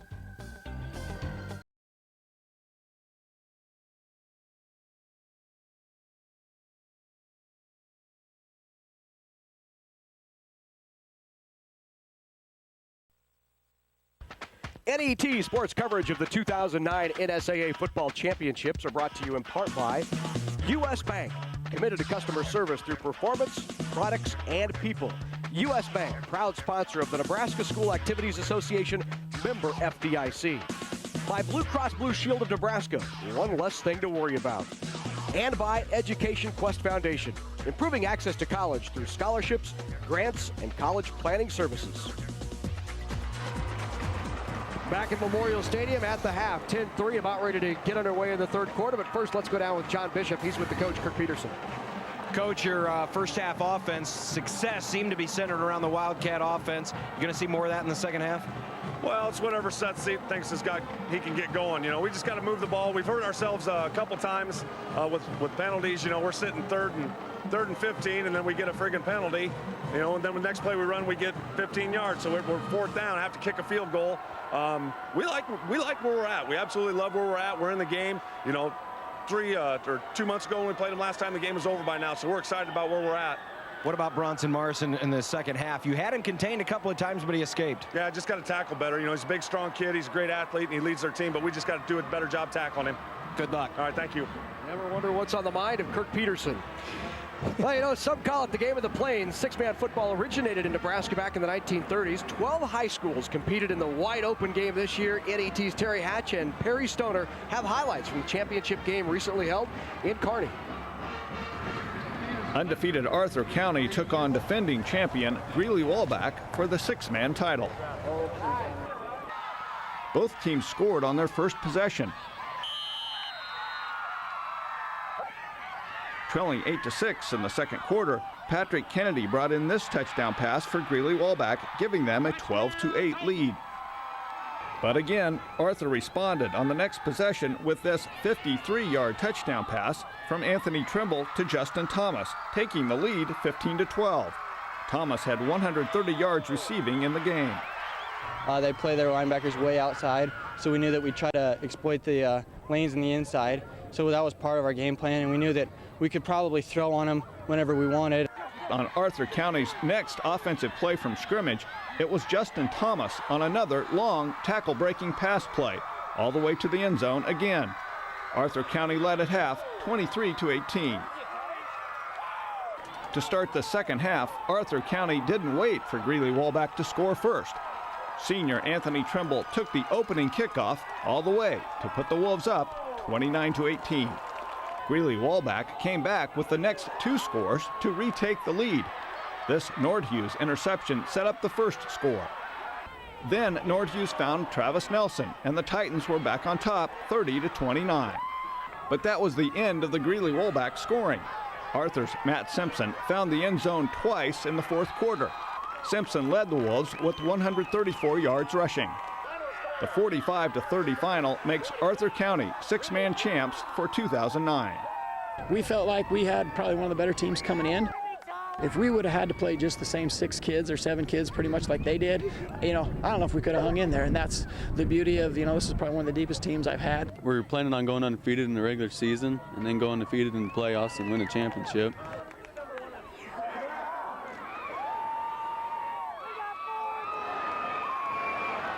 So there you have it. Arthur County, the state champs in six-man football. Larry, I remember years ago we actually did, when they played six-man football here, there was, D1, D2, and all the rest like this. Right. And we had a couple of six-man games. And I was fascinated with the program. And what's really fascinating, Matt, you'd like this, every player on the field on offense is eligible to catch a pass. Yeah. So you could be the offensive center. As a matter of fact, the team, forget who it was, their offensive center was their leading pass receiver. So it was just fascinating to watch it. How do they snap it? Can you stand on the side of the ball like you do out in the playground and throw it back to them, or do you have to actually snap it? No, you can do that here too, but it is amazing. Just amazing to watch it. And of course, you got to really be in shape to play that game, because it is simply like running the 400 meter hurdles about once every 5 minutes. It's just incredible. Well, Millard West won the toss to start the game. They chose to take the ball, so Millard South has the choice here in the second half, and they also decide to take the ball. Would have been a shocker if they didn't. Well, the good news for Millard West is the last time they trailed at halftime this season was the 4th game of the year, and it was against Omaha Burke. They were down 28-13 at halftime. It was the last time they trailed at the half. Well, in the second half against Burke, they scored 43 unanswered and won 56-28. It's 10-3 right now. That'll be a problem to do that here today, I believe. But their heads in the game. Millard South's helmets and heads are in the game. It's, as we said before we took a halftime break, anybody's ball game, reaffirmed by Kirk Peterson. He likes their position right now. Just 7 points down, and it indeed is anybody's football game right now. So we are about ready to get this thing back underway. So Brendan White in to kick it away for the Wildcats of Millard West. Deep for the Patriots is Joey Felici, but in front of him 3 very capable hands as well in Quentin Urban, Trey Sachs, and Eddie Collins. So here's White to get us underway at half number 2. That'll be taken by Collins at about the 17. He's got room up the middle. Collins kicks it to the outside, breaks one tackle, and he's still on his feet out past the 40-yard line to the 41. Nice return by Eddie Collins. A great start for field position for the Patriots here in the third quarter. Get a little momentum. If they could go down and score here and get up by 2 touchdowns, it'd be an uphill battle for Millard West. So Bronson March, 3 of 7 in the first half, 43 yards through the air. On the ground, much more effective. 8 carries for 85 yards for the senior quarterback that leads Millard South. Winding the play clock, and Millard South still bringing in the play. Here comes Trey Sachs. If he can bring that passing game in the second half, distinct advantage to Millard South is direct snap to Marsh right there. And give it to Sachs, and Sachs has some room. A gain of about 9 yards on first down. Out near a first. Looks like he might be just shy of it. It'll bring up second down. Right away, Trey Sachs. Pounding away. Sachs, 703 rushing yards on the season, 14 touchdowns. He's very effective out of the backfield as well, 124 yards receiving and a touch. Empty backfield for Marsh. Nobody there. Marsh wanted to run with it, but he's pulled down by Brandon Yost. Nice play by the 2-year starter up front from his defensive tackle spot. So second and a foot turns to 3rd and 2. It'd be a big stop for Millard West if they were to force a punt here.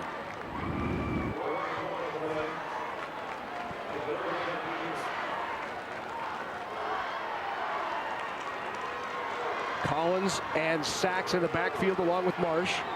3rd down and 2 for South. So they can take advantage of the great return, and they do. One more time, it's Collins busting loose. Collins deep into Millard West territory, down to the 36-yard line. Another first down for the Patriots. West took a linebacker out of that potential tackle right there. When they blitzed the linebacker on the right side, he was coming in on the play, looking to take Marsh out of the play with a keeper, but Marsh read that, saw that, gave the ball up inside to Collins, and Collins scoots up inside for the first down, and Millard South continues to move it upfield. Urban and Kalinowski at the top of your screen. Split backs in the backfield. Sachs and Collins along with Marsh. Marsh fakes the give. He looks up top and goes deep. Got a man wide open out there, and Marsh just misses him. Running open was Felici at about the 10-yard line, and Marsh just overshot him. Tough throw, long throw, and he did overshoot him by quite a ways, but a great job by Marsh to look that play over to the left side, get the defense thinking that way, and then step back and go to the right side, but just a little bit too much mustard on the football. I really like when they get Marsh out of the pocket. He is a dynamic runner. He can throw it as well.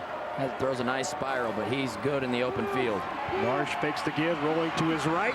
Got a man wide open. Kalinowski inside the 15-yard line, and a penalty thrown right at the 15. And it's going to be a block in the back on Joey Felici, right at the point of the tackle. Yeah, it looked like he got John Hauer in the back. Felix Mitchell talking it over with the head linesman there, I believe. If that's a 15-yarder, it'll be, instead of 1st and goal to 7, it'll move it all the way back to, let's see, the 26-yard line. Huge penalty. But you can see there when they get Marsh out of the pocket, he's a dual threat out there. We talked about how good of an athlete he is. How about these numbers, guys?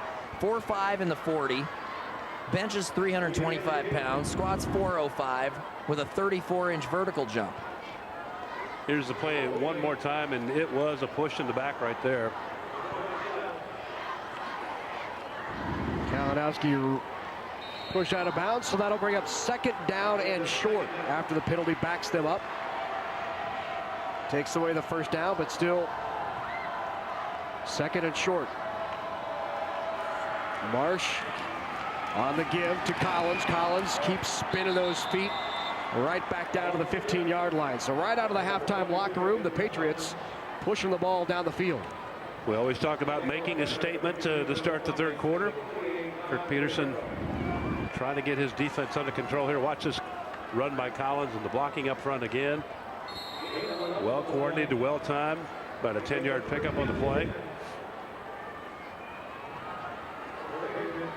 So it'll bring up 1st down and 10 from the 15-yard line. The 5-yard line to go for the first. Collins in the backfield along with Marsh. Bridwell, Austin Bridwell wide right. Urban in the slot. The give to Collins. Collins stacked up right at the 14-yard line. A short gain of about 1. First man there was John Finicaro.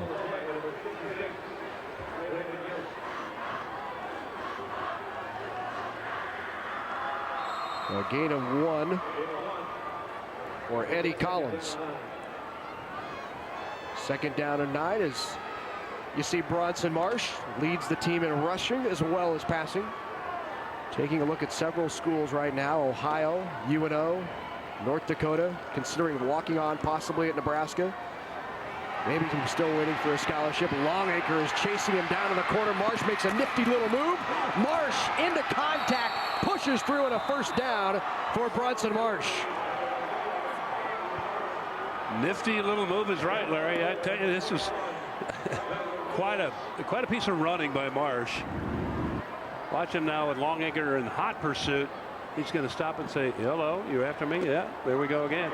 And he just slowed Longacre down enough where he could accelerate and get around the edge and get going. And he got good yardage beyond that too. He's better than I thought he would be. I'm really impressed with Marsh here tonight. I think he's a tremendous athlete. And I could see him playing a couple different positions at the D1 level. First and goal from the 1, in there for the touchdown. They give to the up man. And we have a flag thrown late as Collins scores the touchdown.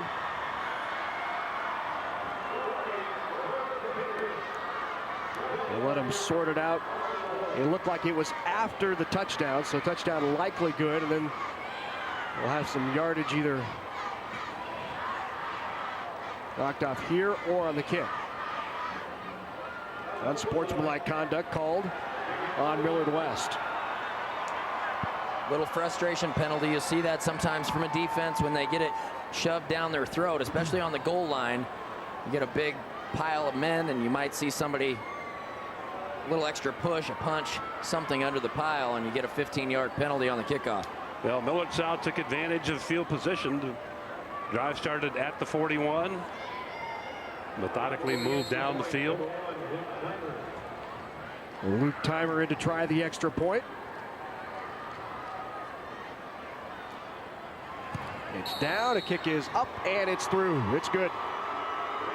So a 14-point lead for the Patriots. Wildcats came out and took the 3-0 lead, but unanswered touchdowns, 2 of them in a row by Millard South, and they're on top 17-3 early in the third quarter.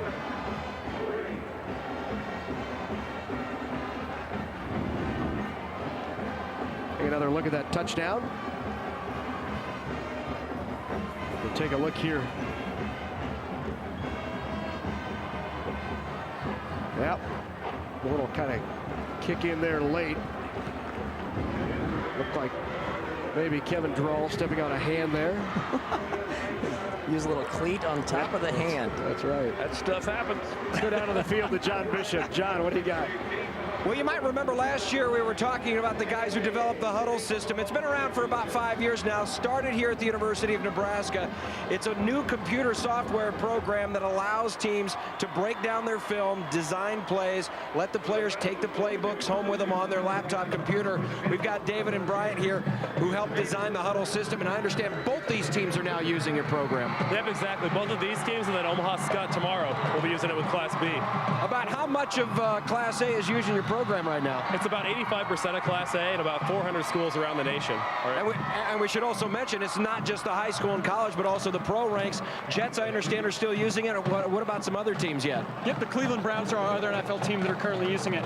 We've also got, like you said, the Cornhuskers here in college, as well as University of Tulsa and the University of Minnesota, to name a few. So they're still working hard on it, guys, and they keep spreading it day by day, and pretty soon it's gonna be rare to see a Class A team not in this game that isn't using the huddle. Thanks very much, John. Nice to see that new technology coming out of the university here. All those people, guys, are graduates or studied at the J.D. Powers special program at the university, and they've really put it to good use. And they'll kick this one deep and right through the end zone after the penalty tacks on 15 yards. Timer sends it through the end zone. Millard West will take over at the 20 in desperate need of trying to get something going here in this third quarter. Yeah, they need a drive right now. Step it up again. They're in the ball game. They they're still in the ballgame, quite frankly. There's plenty of time left in this game, but they've got to start making a move to show that and show Millard South that. Show that they can go ahead and take care of business against this pretty stout defense. Whittam in there. Guido is right behind him. Whittam will give to Guido. Out over the 20 to about the 22. A short gain for Vinny Guido. Wildcat fullback. That was only the 5th rush of the game for Vinny Guido. I would think they'd try to get him the ball just a little bit more from the quarterback position. Run a little more Wildcat. Somehow get the ball in his hands. He's their playmaker. Fastest running back they have is Guido. He's rushed for over 1,200 yards on the season. In the backfield is Devin Reeves. They'll go up top, look downfield to Buttrey. Buttrey can't get turned around to catch up to it. What are the numbers on Darius Evans also? Evans with 8 carries and 50 yards, Aid. Okay. Thought maybe he had a little bit more than that, and hence the lower number for Guido, but not quite. 77 yards between the two of them, a total of 13 carries for Evans and Guido combined. Yeah. Not a lot of snaps for either team, really. Millard West only 26 plays so far, 31 for Millard South. It's been a fast game. 3rd down and 8 from the 22-yard line. Whittam drops back. Has that wide receiver screen to Guido. Guido's got some room, still on his feet. 1st down and still driving is Guido out past the 40 to the 41-yard line. That's the guy you have to get the ball to. And if you can get it to him in space like this, even better. A little inside screen coming back towards the line of scrimmage. Guido catches it. He goes north and south quickly. And look at after the contact. Yeah. Adrian, I bet he gets 12 to 14 yards after the first guy touched him. No, he's a quality back. We talked about that. We know that. And he's making good use of those people up front there coming out to set up that screen. Schneibel, the Schneibel brothers over there, Andrew and Jeff, and Josh Meeker. Tight set with Guido at the top of the screen. Evans in the backfield. Whittam will go up top. He's got a man wide open across the middle. He's caught it. Down inside Millard South territory. The catch by Huesner. And we have a flag on the play. Hold everything. It might be coming back. I think it is. The offensive linemen, at least, are walking back the other way. Yeah, maybe they're just pessimists. They're not moving the other direction, that's for sure. Not a good sign there, but straight post route right up the middle by Huesner. Illegal formation, maybe? Here's Mitchell. Illegal man downfield. Wow. Oh, my goodness, on a pass play. Caleb Huesner wide open down the middle, and Kirk Peterson can't believe it. Universal sign for I can't believe what you're saying. I guess that's the only time you can have an illegal man downfield is on a pass play. But what I meant was he's right in the pocket. Right here. He's right in the pocket. What do we see here? They had 4 people out on routes, but they were all receivers that were eligible receivers. And everybody else is back within where you need to be. There might have been a man on the line of scrimmage on the bottom of the formation that covered up the tight end. And if the tight end was covered, then he cannot go out for a pass. That's the only thing I can think of because it looked like all the linemen were in. So they'll march off the penalty. That brings up 1st down and 15 and wipes out a 32-yard gain by Millard West. Kept by Guido. Guido starting to warm up here in the 2nd half. Gain of 7 yards for Vinny Guido. Out to about the 43-yard line to bring up 2nd down and 7. We'll call it a gain of 8 for Guido. Back into the game comes Zach Whittam. Guido in the backfield along with Whittam.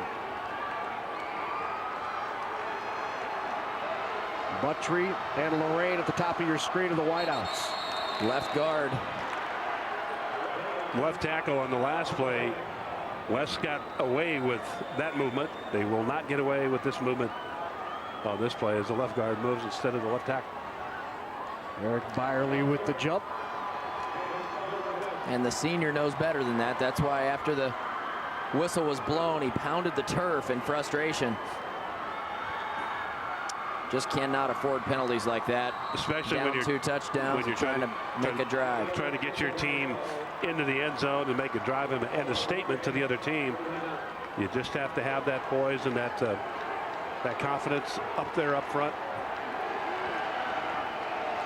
So 2nd down and 12 for the Wildcats. Fake the give. Whittem drops back. He's got a man open out there. It's Guido who pulls it in. Nope. Make it Lorraine right on the sideline. A great grab for Aaron Lorraine as he's run out of bounds. And he picks up a 1st down to the 43-yard line of Millard South. Terrific throw right here as you can see Whittem just get the ball by Kelly, Sean Kelly, number 5. He was under the route. He got some help over the route. I believe that was number 9, Nicholas Reagan. Moving the chains again, Millard West. Devin Reeves in the backfield. Look up top again. Got a man right over the middle. Caught! Touchdown! Brian Buttry! Millard West in the end zone. Pretty much the same route. Same play that was run earlier that went back because of the penalty. Buttry beating Tyler Harris on the play. Looked like the safety was a little late getting over there, Adrian. Millard West had 3 receivers to the right, just 1 to the left. Spread them all the way across the field. Looked like they were man-to-man with 1 free safety, and he wasn't able to get over there. Just beat him to the post. Brendan White knocks it through for 7. Watch Harris here, number 20. He just could not get there.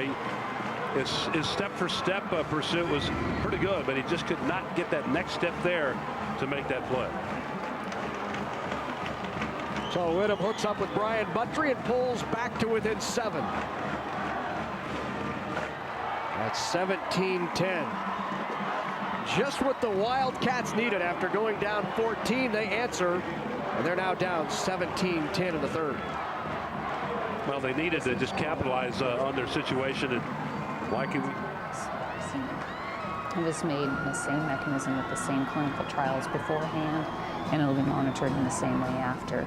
You know, a lot of people have been nervous because it was made fast, but it was made in the same way, and probably what helped it out a little bit for being made fast is that our typical flu vaccine has 3 strains in it. This one only had to have 1.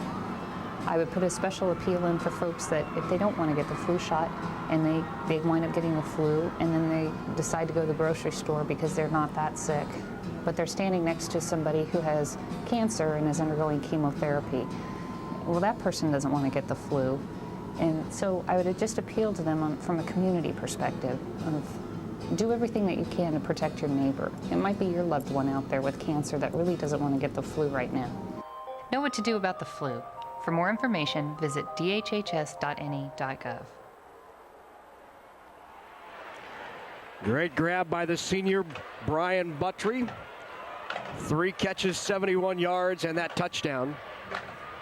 A touchdown for Millard West, covering 43 yards on the completion from Whittem to Buttry. And they're now back in it. Let's see if Millard South can answer.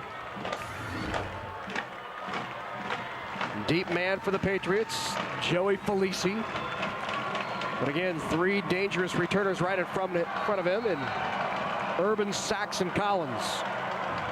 Good kick return to start the 3rd quarter for Millard South, all the way out to the 42-yard line. Let's see if Millard West covers this one better. Brendan White kicks it short. Ball taken by the up man, that's Collins. Collins trying to get to the far side, but line ball running him down. Collins spins out of the tackle, still on his feet, but dropped at about the 28-yard line. So Collins made that an interesting return. He ran about 50 yards. Yeah. All the way across, coming back, and there's Collins here, and just doing the dance, trying to find some space, find an area to go. He senses the back end pursuit right there, digs around, let's go again. Right now he's running out of gas. he's pretty much out of gas at that point. Sachs and Collins in the backfield, along with Marsh. The give to Sachs. Shut down right at the line of scrimmage. Piled up by that Millard West Wildcat defense, led by Tom Inke. Little spark in this defense from Millard West right now, and they're looking at a situation they want to get this ball back for their offense, or if they can, put up their own score. But Millard South incumbent upon them right now to see if they can take a little bit of that spark away and move the ball upfield. You definitely get a feeling that a little bit of a swing here. Big Mo is on the side of the Wildcats. Marsh trying to slow that tide. A nice completion to Adam Kalinowski for a first down. Bodine on the coverage again, and again the coverage a bit soft. Millard South be able to throw that ball and that play pretty much at will. You need 4 or 5 yards. That play is there.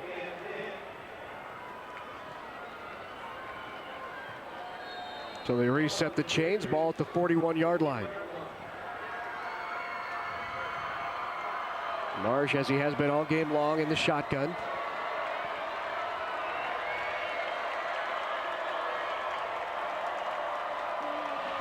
They'll pull it down and tuck it up inside, following the block of Sachs up the middle. And a nice gain on first down by Marsh. Let's go down to the field to John Bishop. Well, of course, one thing that helps you run a no-huddle offense is a little bit of coordination, and you'll notice when Millard South goes to the line of scrimmage, they'll look over to the sideline.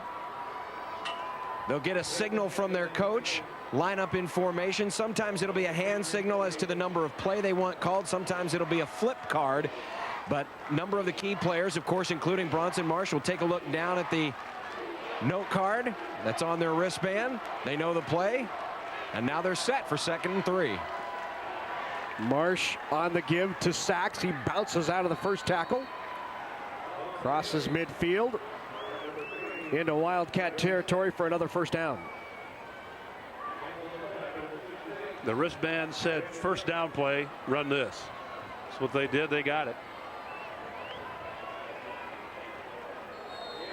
I would have liked that as a wide receiver, not having to run back to the huddle every play. I ran more going back to the huddle and then splitting back out just to get the running play so I could go block some more. Yeah. Another first down for Millard South. Marsh right across the middle, incomplete. Right in the hands of Felici. Can't handle it. Marsh taking another errant snap down low, and again the timing of the play really affected by those kinds of things, but yet he's able to go down, get it, come back up, fire a strike on the slant pattern. And again, those are plays when you're in a championship game for the kind of marbles we're talking about here. You got to make those plays. Collins now the lone back with Marsh. 2nd down and 10. Marsh rolling to his right, looking downfield, now pulls it down to run. Marsh has some room, and another first down run by Bronson Marsh. He's over 100 yards now on the night. I just can't say enough about this kid. You know, I hadn't seen any of him before tonight. I'd heard about him quite a bit. But you can't help but think about a couple of other quarterbacks that have come out of the state of Nebraska when you see Bronson Marsh. And you see a combination of a little bit of Scott Frost and a little bit of Eric Crouch. And I know that's putting him in big-time company right there. I'm not sure he's that good, but I'll tell you what, I'm really, really impressed with him. His speed, the strength. Obviously, he's really good on the track as well, so you know he's athletic running the hurdles. I just really like what he's brought to the table tonight. Pressure coming from the outside. He got it away in time and finds Kalinowski for yet another first down. So Millard South clicking right now, and Adrian, that puts him with that completion over the 69, 70 yards that he needed to pass Scott Frost on the all-time passing list in the state of Nebraska. Well done play that it is. It gets that first down as they continue this drive. So congratulations to Martian. Add to the fact that on that last play, guys, he took a wallop right as he let the ball go. And he was looking at the referee saying, hey, how about a little protection here? Didn't get it, got up and got right back to the huddle. So tough kid, tough mind. 83 yards through the air and more on the ground. Marsh keeps it, breaks one tackle, down to the 10-yard line, and Bronson Marsh is running all over Wildcats right now. He is a player. He is. He's dropping people in his wake extremely well and heading upfield. That's the other thing I like about what he does. He's continually heading upfield. He's not looking to do the dance as we talk about and go side to side. He's just heading upfield and running tough, running hard. There's a lot of good athletes out on that field here tonight, offensively and defensively, and he looks fast compared to everybody, to me, and he finishes runs. He gives the Sachs up the middle. Sachs in there for a touchdown for the Patriots.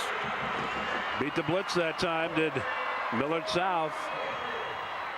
Backers on the corners coming from both sides, and Trey Sachs able to sneak right on that left side, sneak through. Get that touchdown. Big time answer from Millard South there after Millard West makes it a 1-touchdown game to go right back down the field and push it back to 2 scores. Luke Timer in for the point after. It's through. And Millard South back in control, up by 2 touchdowns at 24-10. And a very pleased Andy Means in his 6th season as head coach. Here's another look at the handoff to Sachs right up the middle. Right behind Hoffmeister and Payne. Hoffmeister at 290 and Payne at 285. Little pork chop.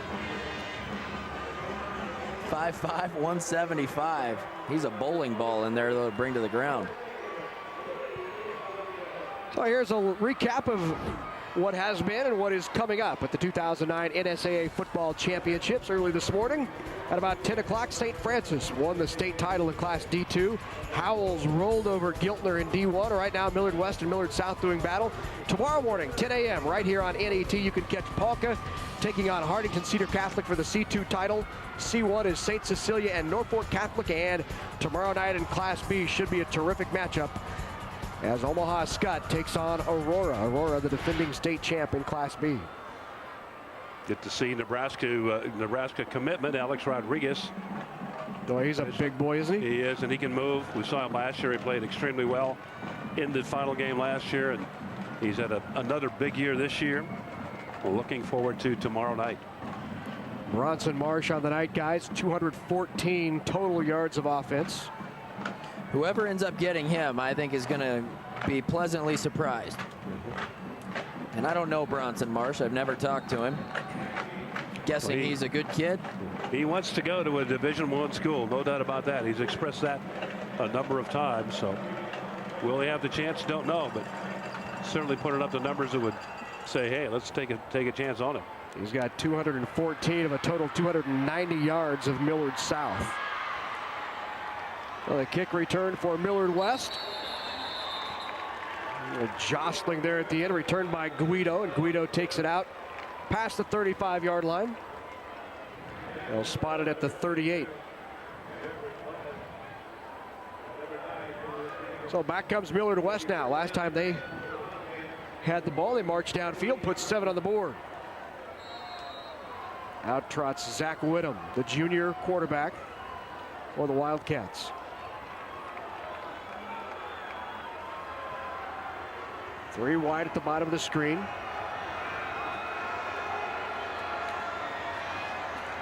Nice toss out to Evans, who regains control.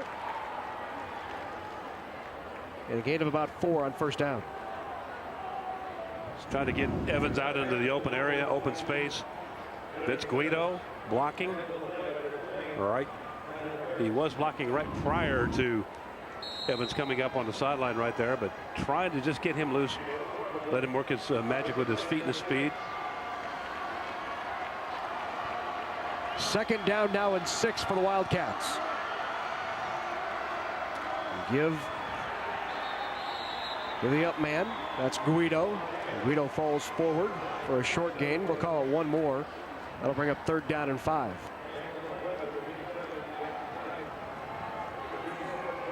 I think they have to keep getting the ball to Guido. He's the guy that can bust one. They have to get this back to a 1-score game, no matter how they have to do it. I think he's your best shot. Officials timeout of the field. Looks like we might need a wrap there. And while the officials take time out for that, we'll tell you that we'd like you to become a fan of Big Red Wrap-Up on Facebook. You can leave your questions, comments, and discuss the past, present, and future of the Huskers with other fans, or tweet Big Red Wrap-Up on Twitter, Facebook or Twitter. We're a happening social media company at NET. Rolling right and under pressure and pulled down from behind.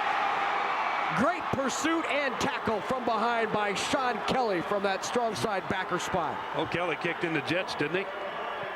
Coming back from the back end, and man, did he fly. You get the quarterback in your sights and you get that little burst of speed, and that happens right there. Great job. Great job, Sean Kelly, senior linebacker. So into punt it away, Whittem on 4th down and 10. 2 deep for Millard South. Quentin Urbon and Eddie Collins for the Patriots. Good kick. High and deep by Whittem. Collins will take it and hit immediately right at the 20-yard line. Great coverage downfield by the Millard West Wildcats. Play was made by Brendan Lopp, the junior. Hey, if you would like a DVD of this game or any of the NSAA football or volleyball championship games, log on to netnebraska.org/sports or call 1-800-868-1868 to order your DVD for only $19.95 plus shipping and handling. Be sure to specify school or class when ordering by phone. Surprised you didn't say a VCR. If you'd like a copy of the 97 state basketball championship. Oh, here we go. Give to the up guy, Eddie Collins. Eddie Collins with a big gain on 1st down. 13 yards for Collins out to the 34-yard line. Here's another look. Collins taking it way to the left side over there. Gary Hyatt and Hoffmeister on the blocks. Picks up that 1st down. As Millard South looking to try to get it done again one more time here to really put a stamp on this game. Give to Sachs, a lot of room out in front. Spinning, breaking a tackle into Millard West territory, down to the 47-yard line. Great run by Trey Sachs. The X Factor, one of those guys that maybe you don't give enough respect to, with Marsh getting all of the attention, but Trey Sachs is a guy that can hurt you quickly.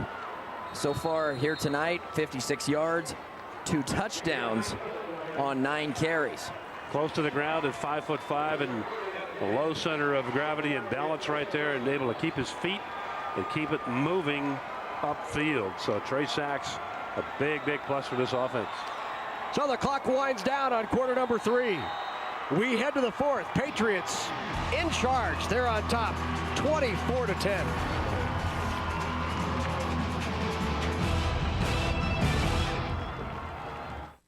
You're on vacation in the mountains. You've got the kids, the dog, and your tent. Your son says hiking is lame, so you try rock climbing. It ends up being harder than it looks. Now you're in the hospital wishing you'd stayed home. But you've got Blue Cross and Blue Shield, so you know you're covered, even though you're out of state.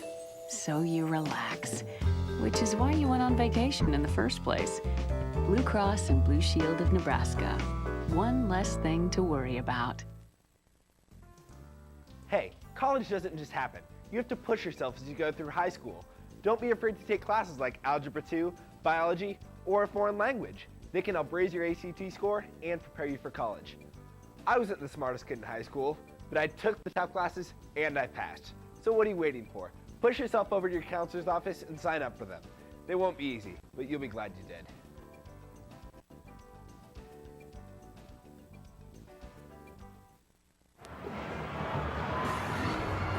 Back at Memorial Stadium, 4th quarter. Patriots on top by 2 touchdowns over the Wildcats, 24-10. They have the ball and they are driving. Well, earlier tonight we asked you a trivia question, our Class A state championship trivia. Which Class A team has the most appearances in the NSAA playoffs? And the answer? Creighton Prep, 31 appearances in the playoffs. Cameron Patrick was our trivia winner in Class A. He's the president of the UNO lacrosse team. So congratulations to Cameron Patrick. We'll be sending your prize package out to you. Well, those prep guys have been there a few times. I think most, if not all of those have come under head coach Tom Jaworski also, because he has been there for a long time. I think all of them are under Tom. First down and 10. Marsh will keep it again. He's got room again. Bowles over the tackle, keeps rolling inside and down to the 31-yard line. You know who we're going to be selling all these DVDs to? 1995. Watch this here as Marsh is going to head upfield. Excellent work up front by the line. Runs right over Zachary Lineball right there and picks up about 6 yards after that contact. Go down to the field to John Bishop. John. We know the thing about Marsh is 5 years ago he was in Missouri Valley, Iowa, and first was enrolled at Council Bluffs St. Albert, which of course in and of itself is a pretty good Class 2A school in Iowa. But he didn't really care much for it there, so his parents moved onto the west side of the river, started playing some midget ball in Elkhorn, and that's when he started to catch the eye of a lot of assistant coaches in the Metro.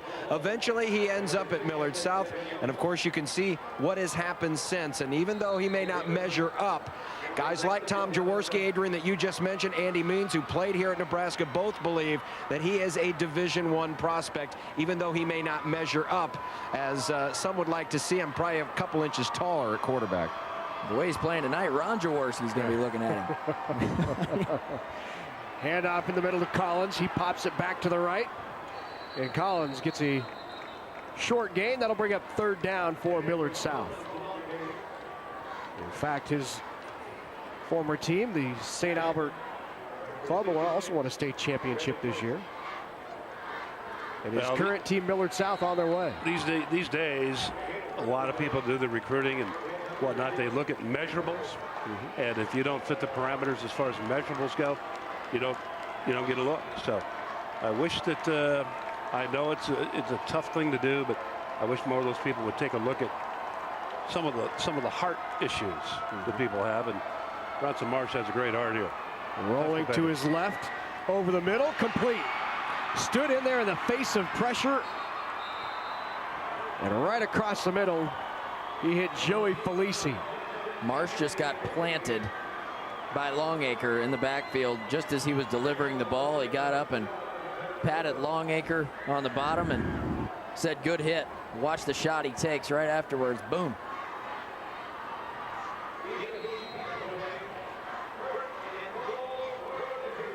Good pop. Yep. When you talk about measurables, he's listed at 6 foot, Adrian. He says he's a good 5'11 3/4. So. Okay. When somebody figures out how to measure heart, then you got to deal with this. Another touchdown for Millard South. Trey Sachs in there for his second touchdown. Make it 3. 3 touchdowns now for Trey Sachs.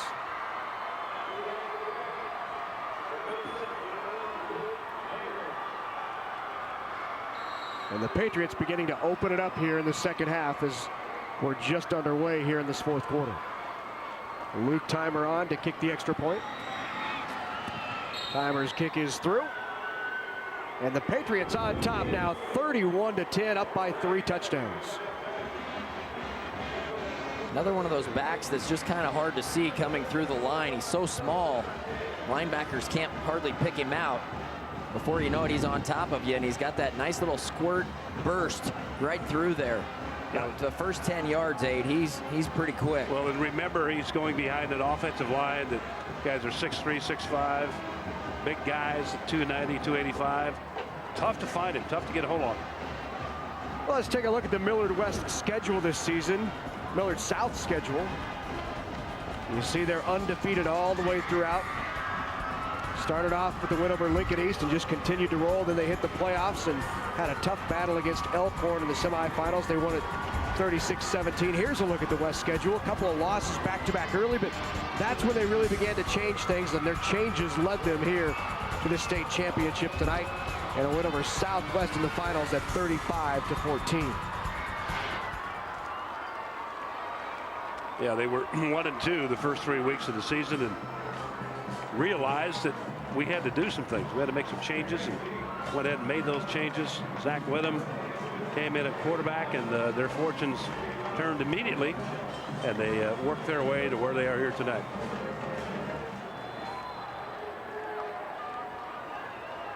Deep for the Wildcats is Darius Evans. Guido and Linebaugh in front of him.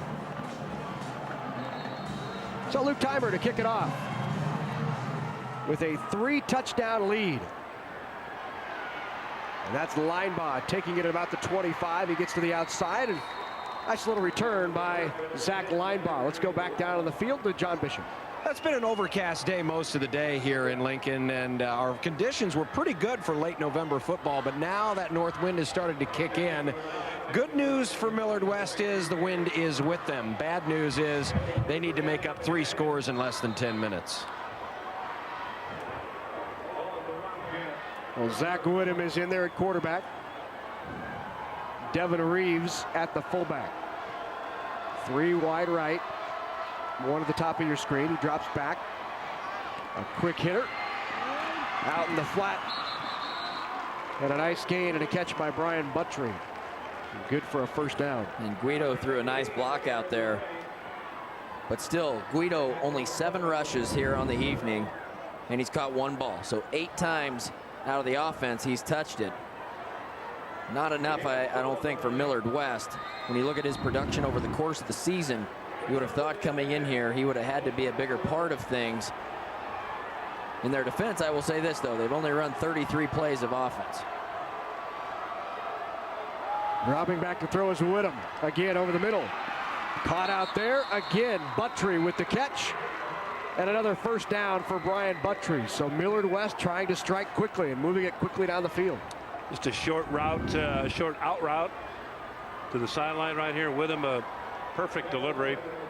Buttry there to make that grab, and just like that, they're moving down the field. Witham back in with the play. Respotted as the wind started to roll that football around down there. The Millard South player said, "I'll help it out." He rolled it back in that direction. First down and 10 from the 39. Witham again up top. And a good toss. And the catch by Vinny Guido. They're running the those routes right into those dead zones in that zone offense. And a great job by Witham to read that, and for his receivers to get into those zones and put the ball in there where they can catch it. Evans, Lorraine, and Guido at the bottom of your screen. On the draw. He's got room. Witham down inside the 15-yard line. A nice play call and a nice carry by Zach Witham. Spread everyone out all across the field. 3 wide receivers to the right, 1 to the left. That leaves no one in the middle. And a little quarterback draw called from the huddle, and there was nobody in the middle of the football field. Pursuit catching up there from the backside. So first and 10 from the 14 now for the Wildcats.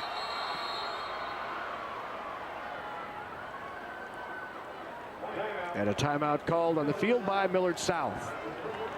So Andy Means will take a timeout to talk to his Patriots. Millard West threatening here with 8 minutes left in the game, down by 3 touchdowns.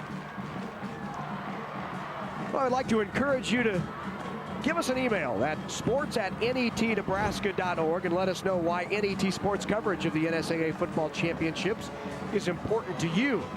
And we use these viewer feedback comments to help us bring you the best possible coverage. So again, please email us at sports@netnebraska.org, or you can comment on our Facebook page at facebook.com/Big Red Wrap Up. Love to hear what you think about our coverage of the NSAA Football Championships here at Memorial Stadium. 3 today, 3 coming up tomorrow. Class D2 and D1 this morning. D2 won by Humphrey St. Francis. The Howells Bobcats took the championship in Class D1 yet again. And tonight, Class A being contested. 3 more, C2, C1, and Class B coming your way tomorrow. A look at Andy Means. He called timeout to talk it over with his defensive squad. So 1st and 10 from the 14 for the Wildcats. Whittem at the quarterback in motion. That's Guido who takes a direct snap. And Guido inside the 10 to the 5. Guido touchdown. Nifty footwork by Vinny Guido. That's what happens in that direct snap to a player like Guido. He can pick and choose where he wants to go, obviously. He's back there and has a good vision as far as what's happening up in front. They got that defensive attention with him going right to left on the motion, and had 3 people out here on the right as far as the receivers go. So well-conceived play. Brendan White in to try the extra point. He knocks it through. So they've cut that lead to 2 touchdowns. It's now 31-17, and now Millard West will look for the big defensive stand against that very potent South offense and a very hot Bronson Marsh.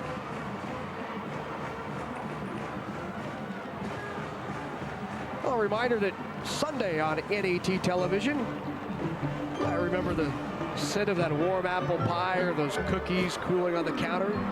Those smells whisk us back to precious times with family and friends. Those fond memories are captured in NET television's The Recipe Box. Cooks across Nebraska share their family favorites in NET television. Of course, pick the best, travel across the state to whip up homemade dishes and hear the stories that make them special.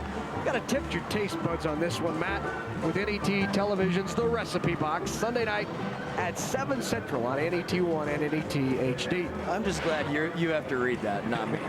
That's great. Here's another look at the touchdown by Vinny Guido. We have to say, great blocking out there on the perimeter. I mean, there were 3 wide receivers split out to the right, and yes, Guido did a good job of being patient here and really choosing which gap he wanted to try to shoot.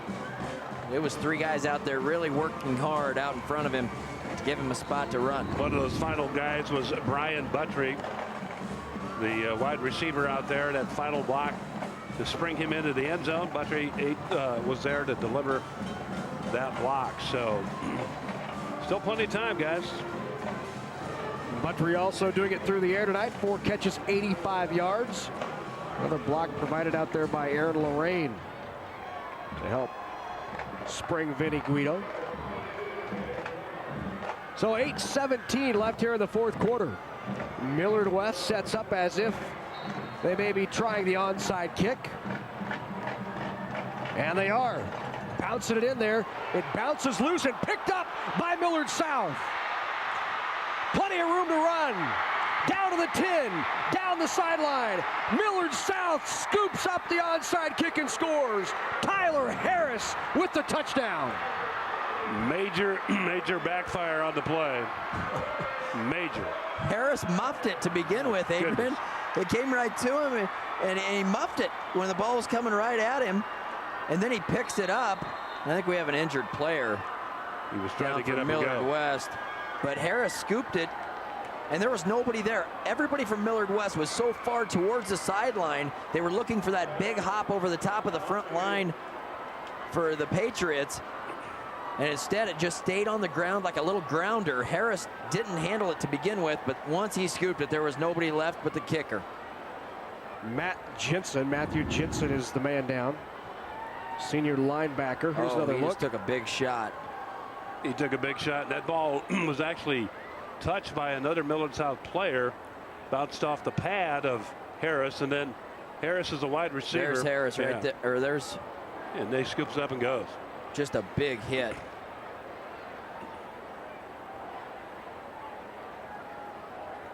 So Tyler Harris, defensive back for the Millard South Patriots, scoops it up and scores on the onside attempt.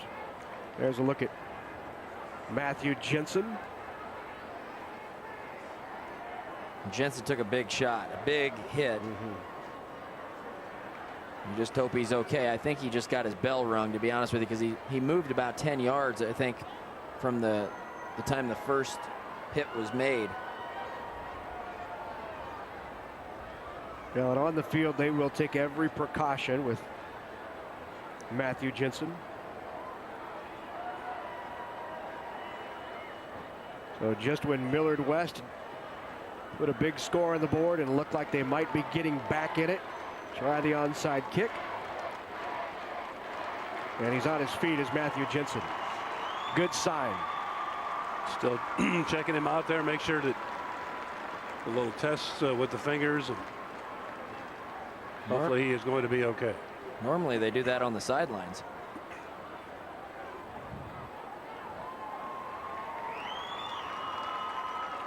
Here's he's going to be all right.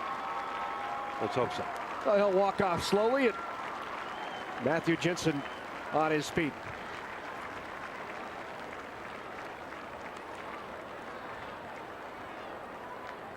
Well, the big play by the Patriots, and now on to try the extra point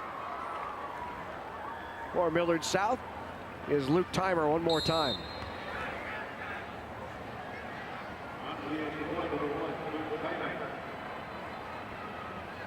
Millard South now on top 37, make it 38-17. So a big play for Andy Means and his Millard South Patriots. What a big turn of events. You know, it's 31-17, and it still didn't look good for Millard West, but at least it's just a 2-score game. You try to kick an onside kick, and all of a sudden you're back to down 3 scores after you just worked so hard to go down the field and make it a 2-touchdown game.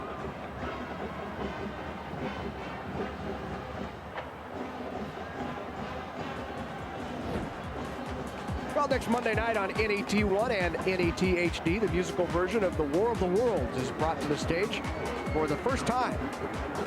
This program is a spectacular mix of music, theater, multimedia, and visual arts on a grand scale with a full orchestra and an unforgettable Martian fighting machine. It's War of the Worlds live next Monday night at 10 Central Time on NET1 and on NET HD.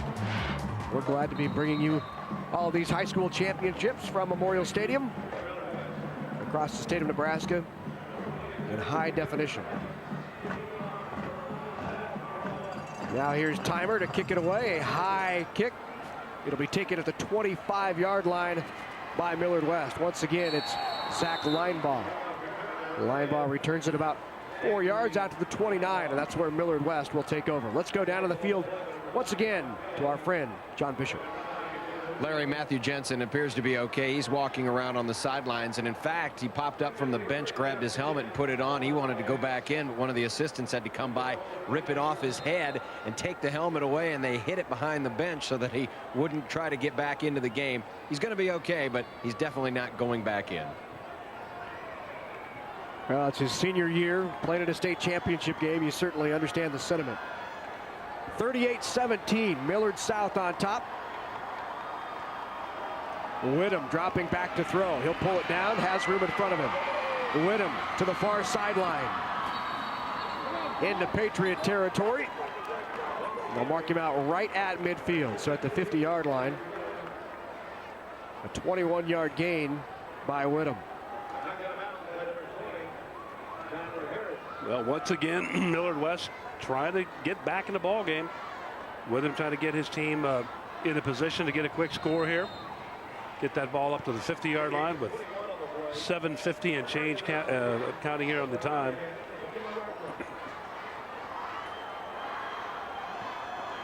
Whittem still the quarterback. The give in the backfield to Devin Reeves, and Reeves with a gain of about 7 yards. That'll bring up 2nd down and 3 inside Patriot territory. Millard West offensive line still working hard to try to create some holes, rushing the ball here tonight. Millard West over 4 yards a carry, almost 5 yards per carry, and over 7 yards per play from offense. They just have stalled when they've moved down the field. Quick toss out there to Lorraine. Aaron Lorraine with the catch and a 1st down. Millard West here in hurry-up mode. Not in the hurry-up offense yet, just pacing it a little more quickly. Ball thrown right on the line. Giving that receiver a chance to try to get upfield, but good pursuit that time by Millard South. Limits the gain to the first down. Reeves in the backfield along with Whittam. 3 wide to the top. Whittam looks that way. Now he'll go downfield for Evans, and it's picked off. And who else? Bronson Marsh with the interception. Well, all night long we've been talking about his ability as a quarterback, and then he steps up and takes care of business with that move. Just a winner, just a nose for the ball and a winner, and a great attitude, and a guy that says, I'm going to get it done too. Fighting Sean Kelly right there. A little bit of battle for that ball, yeah. Kelly's like, wait a minute, you've had your turn. It's kind of my opportunity to make a play here. Sean Kelly right with him. So Marsh with split backs. The give to Sachs. And they will just try to grind it out now as we're inside 7 minutes left in the game. You know, I like this Millard South offense overall. You know, I like what they do. And when you have Marsh running it, obviously he makes everybody look pretty good. But I like the way they use him. You compliment him in the backfield with a couple of little backs that are pretty quick, Trey Sachs especially. But the way they move Marsh around, they get him out of the pocket, give him options to use his legs, run the ball, or to be able to find some of those short crossing routes, which he throws really well. No back set for Marsh, and he'll follow his blocker up into the hole. Out over the 25-yard line, or right at the 25. That'll bring up a 3rd down and about 2 for the Patriots. Andy Means in his 6th season as the head coach. He's been at Millard South for 23 years. Prior to that, he spent a few seasons at Cedar Bluffs, a year at Grand Island, and of course was a starting cornerback for 3 years for the Huskers. They give to Trey Sachs, and Sachs near a 1st down. I think he's got it. They eyeball it and say he's got it. A couple more of those guys and it's done. Might be done anyway. 21-point advantage for the Patriots on top, 38-17 here in the 4th. That offensive performance we've heard about and seen all year from Millard South has come to fruition again tonight.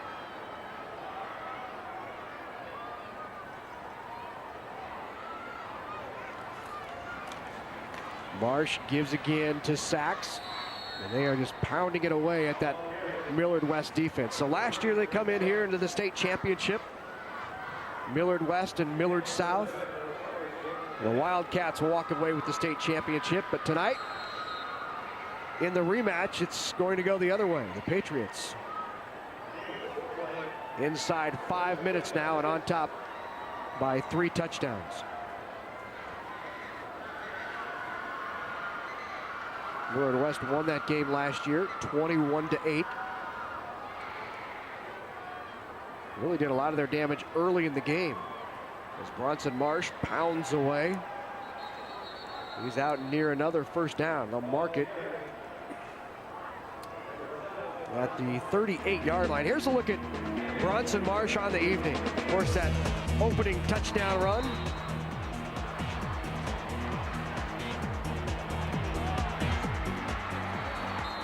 Decides to get an interception right there with Gillian. Yep. Toss it in. So Marsh with the 27-yard touchdown run, an interception late. Trey Sachs with 3 touchdowns. Tyler Harris scooping up that onside kick, returning it the other way for a touchdown. And the other points coming off the foot of Luke Timer. Timer with that 40-yard field goal back in the 2nd quarter.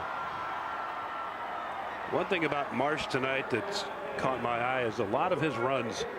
You know, he'll get up inside into the mayhem in the line, and he rarely gets brought down by that first hit or first take, and that just tells me he's a good strong runner. 205 pounds, and whether he's 6 foot or 5'11 3/4 makes no difference. But at 205, he's able to pull away from a lot of people who would be tackles. Eric Crouch used to start most seasons about that size, 6 feet 205, and by the end of the year, he was wearing ankle weights to stay above 200, wasn't he? But just tough kid. Nice hesitation move in the backfield by Urban. Urban kicks it to the outside. He's got room in a blocker. Urban will go the distance. Touchdown, Patriots. Quentin Urban hasn't seen a lot of time carrying the ball tonight, but he got his second touch and he takes it the distance. Normally known for his defense, leads this team in tackling thus far, but now he takes one to the zone. Great run by Urban, 5'10", 185, and flashing some good speed getting down that far sideline. 62-yard run by Quentin Urban and the touchdown, and the Patriots have sealed it away, 45-17 on top of the Wildcats. Coming right up the middle, and he's off to the races. And those people up front we talked about earlier, the big guys, Kyle Payne and Max Hoffmeister, 73, the left guard.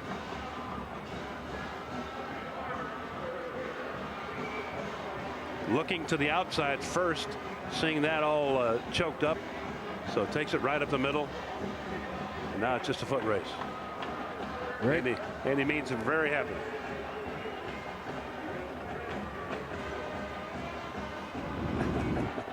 I want to remind everybody that next week on NET1 and NETHD Walk-Ons, Huskers Edge tells the story of the University of Nebraska's football walk-on program. You can follow young men raised with Nebraska values and dreaming of becoming a Husker and playing in Memorial Stadium. Former Husker walk-on greats Jeff and Joel Makovica, Jeff Jamrod. We'll hear from Jason Peter and Langston Coleman talk about their walk-on experiences with sportscasters and analysts, as well as Tom Osborne and current Husker coach Bo Pelini. We'll discuss the past and present impact of the fabled program. You can watch it on NET Television's production of Walk-On's Huskers Edge. Now, you were a former walk-on. Like to throw that one out there, don't you, Larry? I got a kick out of myself on that, thanks. Nobody else up here laughing, but I'm laughing at it, thanks. Taken out to the 30-yard line. All night, Millard South has been directional kicking on the kickoff, kicking it over on that far right side and trying to just limit the return, kind of squeeze the return into that area. And it's been pretty successful all night for this bunch. That time, Millard West tried to get the return all the way across the field, and very, very tough to do that and make it all work. A ball spotted just inside the 30. I'm impressed you didn't correct me. I thought for sure that's what was coming. I'll just let it go. I'll just let it go. I might have had a scholarship. Right. By your fourth year, I'm sure you did. Out to the 35-yard line, a gain of 5 by Guido. And now it's a lifetime scholarship. Yes, it is. There is no doubt about that. 45-17, all Millard South. Back into the game for Millard West is Darius Evans.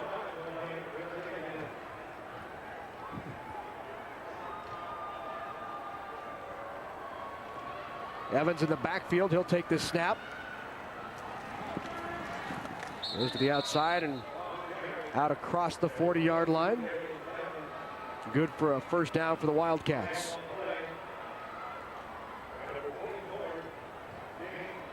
3 minutes left here in the fourth quarter of this Class A state championship game. One really dominated by the Millard South Patriots, and even more specifically, Bronson Marsh has had a fantastic game.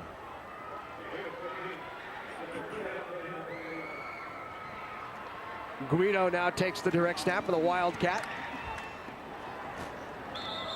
Good support and a big hit by Nick Reagan from that free safety spot. He steps up and lays the hit on Vinny Guido. Really surprised today at the final scores of what we're looking at here in terms of the first day of activity, D1, D2, and now Class A, all of them really turning out to be blowouts, basically. Didn't really expect to see all that much happen in that way today. Really, that onside kick was a huge play. I mean, it still didn't look good for Millard West, down 2 scores with, what, 9 minutes to go. But you kick that and they run it back, and it's just a killer. To your point, Adrian, this is still our closest game of the day. Yeah, it is.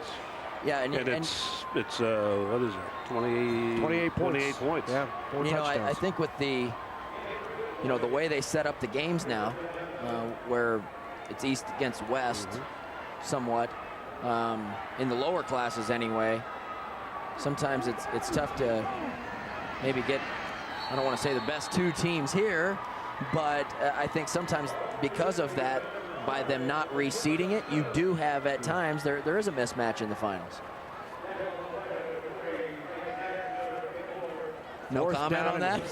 You don't want to comment on that? The difference, I think, in the D1 and D2 is you had 2 teams that had not played here in a very long time, and in one case hadn't played here at all. And the other 2 teams had played here a lot or a great deal and had a lot of experience and handled the kind of the aura of the stadium and the activity in pretty good shape. But these 2 teams here, they've been here before. They know the ropes. Snap goes to Guido. Guido around the right side and out of bounds after picking up a first down. So 43 seconds left. Matt, I couldn't agree with you more. Thank you, Larry. You bet.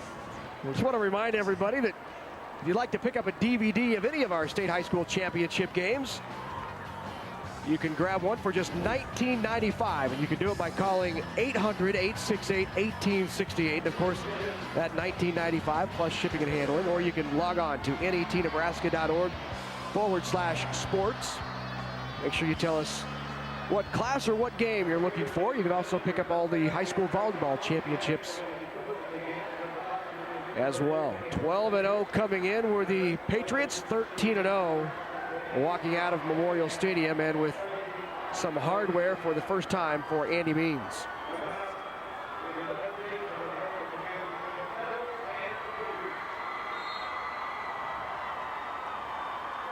So 43 seconds left. Millard South won a championship back in 1995. They go up top, downfield, and pulled in. Great grab out there. Who was that? Buttry on the catch. Down to the 20-yard line on the completion from Whittam. Buttry goes way over 100 yards with that catch. 5th catch for somewhere in the neighborhood of 100 and a quarter, I'm going to guess. No, and a touchdown. Using his 6'3" frame out there to take advantage of the corner out there and to go up and take that ball away. Huge gain. So first down and 10 from the 21-yard line for the Wildcats. Dumps it out in the flat and just over the head of Darius Evans. Inside 30, now down to 20 seconds left in the game.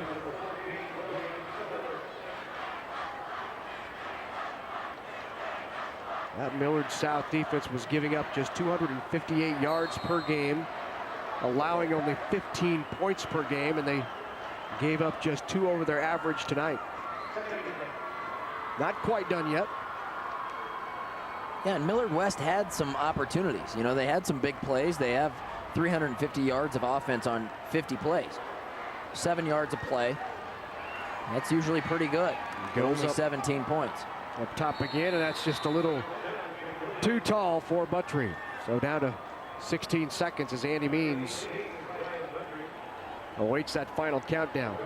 Still prowling the sideline, Andy Means, head coach. And his staff, 13 assistants on his staff. A long list of people to help out. Actually, both teams have 13 assistants. Credit the Millard West Wildcats for getting back here. You know, they lost 4 first-team All-Nebraska players off last year's state championship team. And to make it back down here, especially after the adversity they faced early in the season, losing back-to-back games, then after losing those two, trailing at halftime to Burke as they go up top into the end zone, just out of the hands of Guido. 10 seconds left now. They'll bring up 4th down and 10. They did a terrific job to get back here to a state championship showdown with Millard South. Yeah, anytime you lose talent like that, it really is a challenge for you to recover and then step up and make it work again. And they've done that. And Millard South they just keep working at it and working at it. And finally, they get one here tonight. 10 seconds left.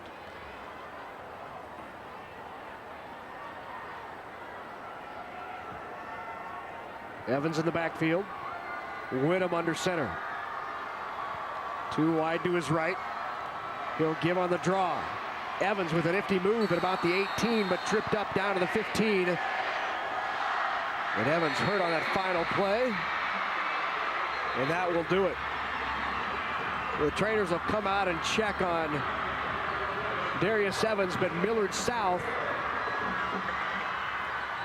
wins the state championship. 45-17 the final. And this one has to feel good for Millard South to walk back out there and be able to shake the hands of the guys that beat you a year ago. Right. To say, hey, good to see you here again this year, boys. And you know they all live amongst each other out there in Millard. About 2.5 miles apart are those two schools, just down Q Street from one another.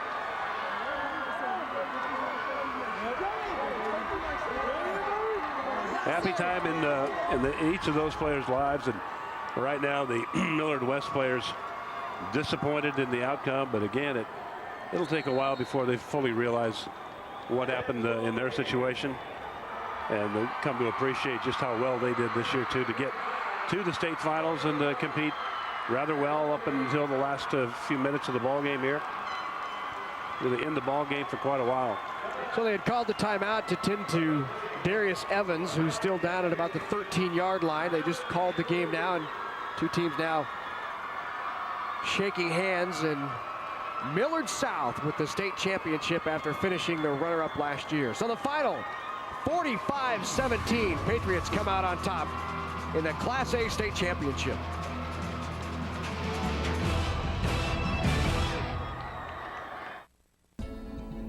Programming made possible by Time Warner Cable, inspiring young people to build the skills they need in science, technology, engineering, and math to become the problem solvers of tomorrow. Time Warner Cable, the power of you. Programming on NET television is made possible in part by U.S. Bank. Across Nebraska, the nation, and everywhere in between, U.S. Bank provides financial, trust, and investment services to individuals, large corporations, and small businesses. Wherever you go, whether it's in person, on the phone, or on the World Wide Web, you'll find U.S. Bank. You'll find more than 50,000 U.S. bankers, home of the 5-star service guarantee. Farmers rely on it. Businesses depend on it. Families trust it. It is public power. And at NPPD, we know Nebraskans don't take it for granted. That's why every dollar is reinvested into the system. The power plants, transmission lines, and utility employees that deliver safe and reliable electricity to you. Nebraska Public Power District, always there when you need us, together with your local public power utility. You're on vacation in the mountains. You've got the kids, the dog, and your tent. Your son says, hiking is lame, so you try rock climbing. It ends up being harder than it looks. Now you're in the hospital wishing you'd stayed home. But you've got Blue Cross and Blue Shield, so you know you're covered, even though you're out of state. So you relax, which is why you went on vacation in the first place. Blue Cross and Blue Shield of Nebraska. One less thing to worry about. Nebraska's only statewide sports show is also online at netnebraska.org/Big Red Wrap-Up.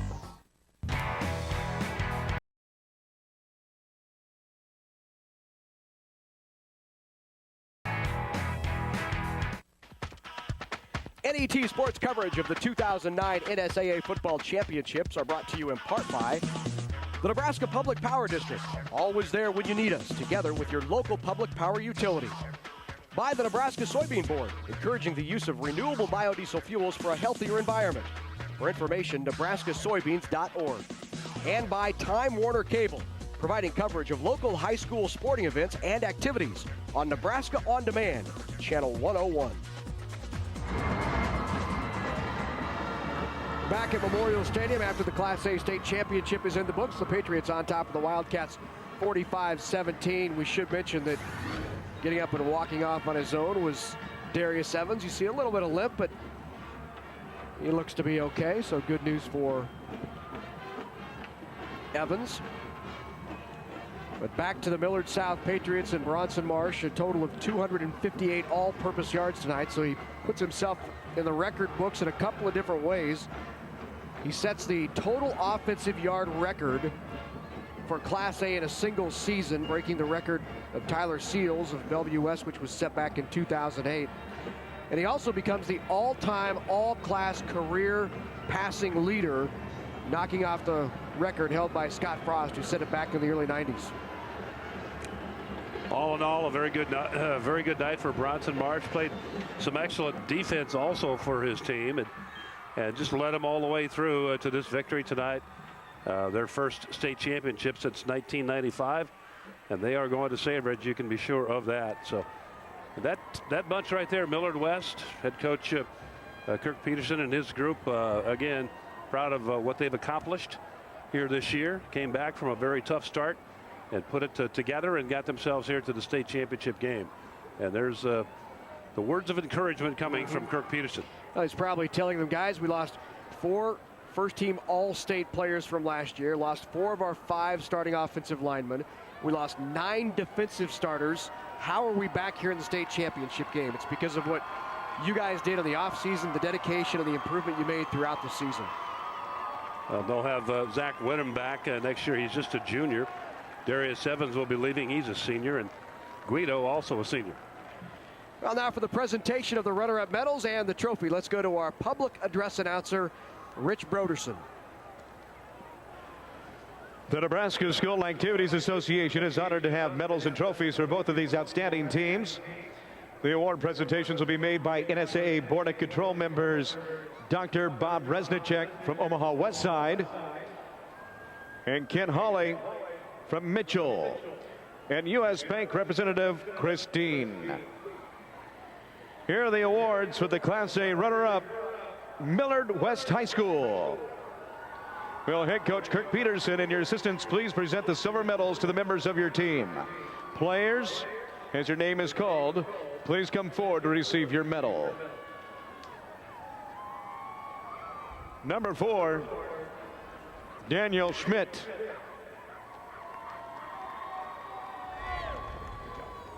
Number 5, Vincenzo Guido. Number 6, Thomas Ingram. Number 7, John Howard. Number 8, Connor Stamer. Number 9, Charles Maurer. Number 10, Zachary Linebaugh. Number 11, Nash Bodine. Number 12, Matthew Jensen. Number 13, Alexander Jensen. Number 14, James Wagner.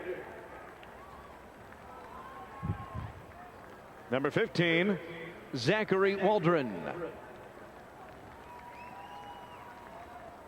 Number 16, Marcus Ethan. Number 17, Zachary Whittam.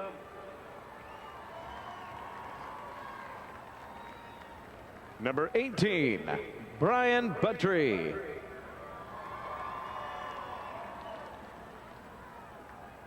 Number 19, Aaron Lorraine.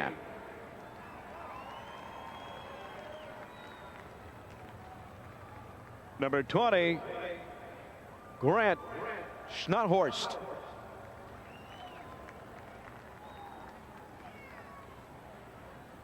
Number 21, Kyle Kruger. Number 22, Darius Evans. Number 24, Devin Reeves.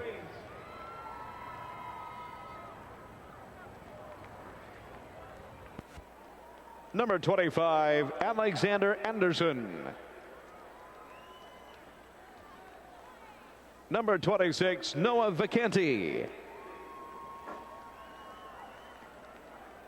Number 27, Kevin Hauer. Number 28, Brent Holst.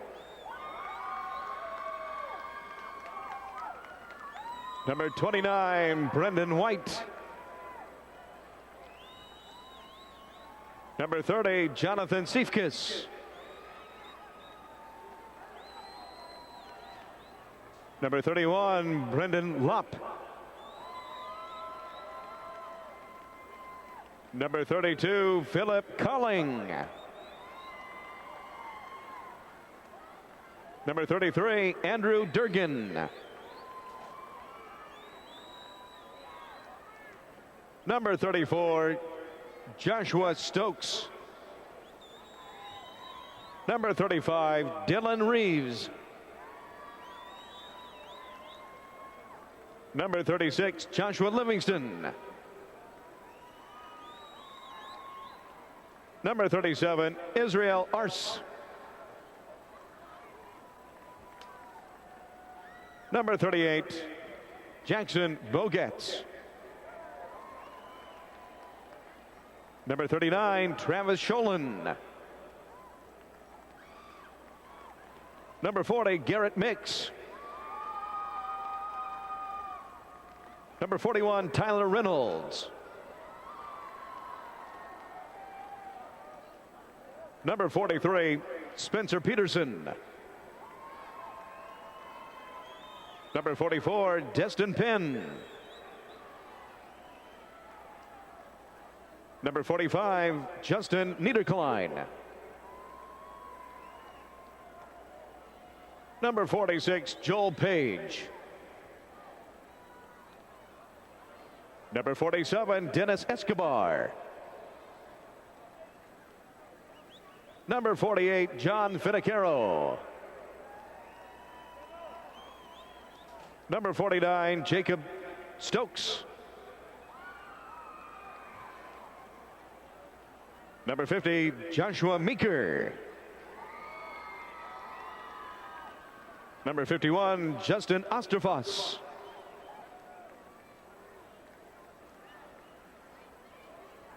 Number 52, Jeffrey Schnabel. Number 53, Rodney Hanor.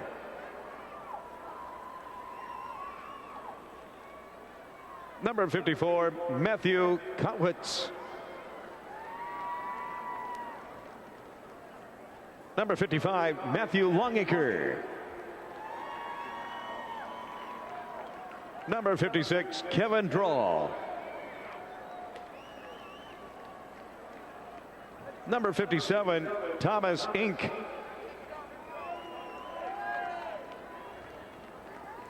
Number 58, Andrew Schnabel.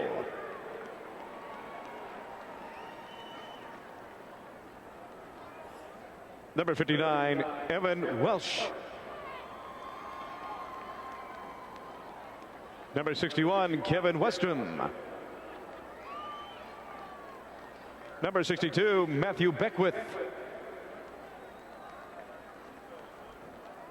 Number 63, Eric Byerly.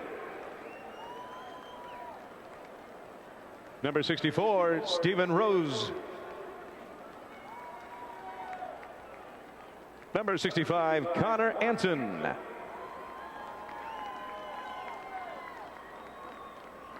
Number 66, Brandon Yost. Number 67, Eric Johnson. Number 68, Evan Lasaskis.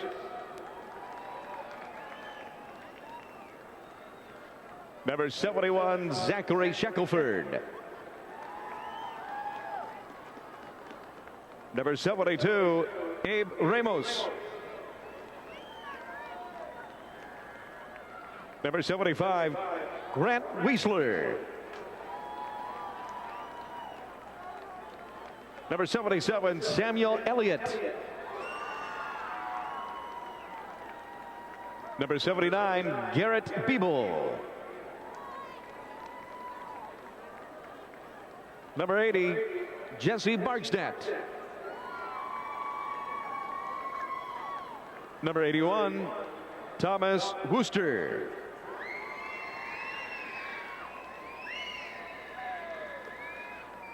Number 82, Frankie Guido. Number 83, Jesse Bupke. Number 84, Michael Labadie. Number 85, Cody Colwhite.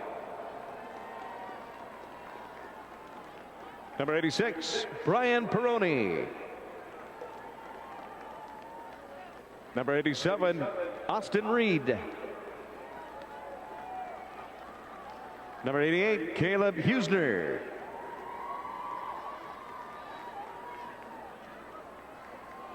Number 89, Zachary Coleman. And number 95, Zachary Hoffman.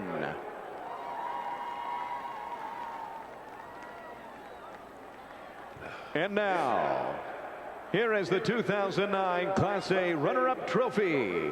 Congratulations, Millard West High School.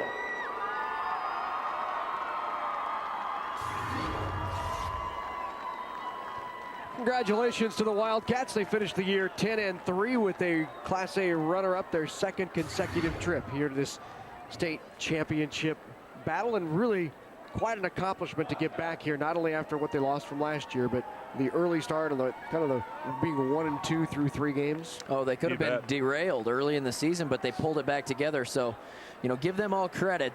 But being here before, I think, helped them stay the course and helped them to stay focused on trying to get back here. But they did right the ship in the middle of the season, and just to get back here to Lincoln was a big accomplishment for them. Yeah, and then when Zach Witham took over at quarterback, it really put a lot of spark into their football team tonight. He's 12 of 18, 188 yards and a touchdown, and that really another big factor in what happened in their season. Well, now time to crown the champs and hand out the medals. For that, we go back to our public address announcer, Rich Broderson. Ladies and gentlemen, now to the champions from Millard South High School. First, head coach Andy Means, we have a special award for you.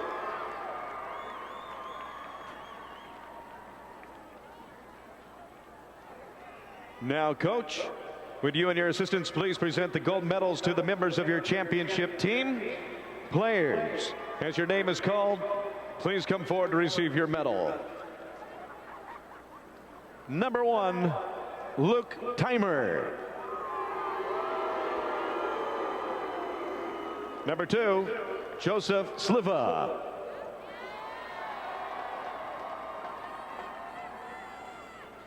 Number 3, Trey Sachs. Number 4, Quentin Urban.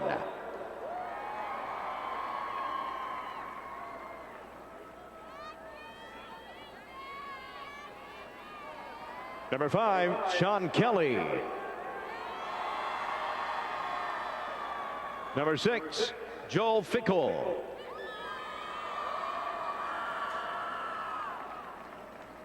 Number 7, Bronson Marsh.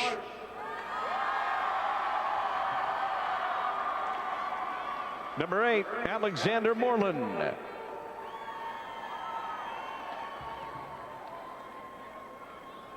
Number 9, Nicholas Reagan.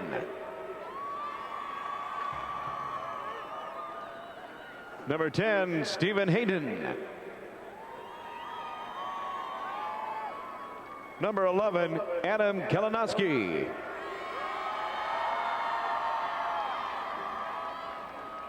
Number 12, Ty Moore. Number 13, Sean Keaton.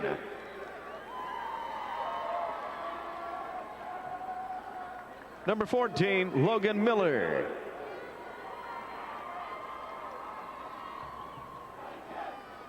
Number 15, Alexander Carr.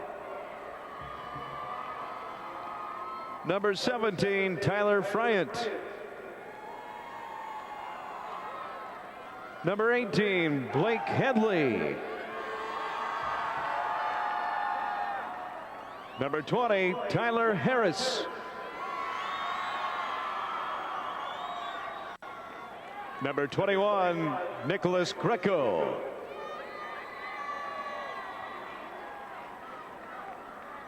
Number 22, Edward Collins.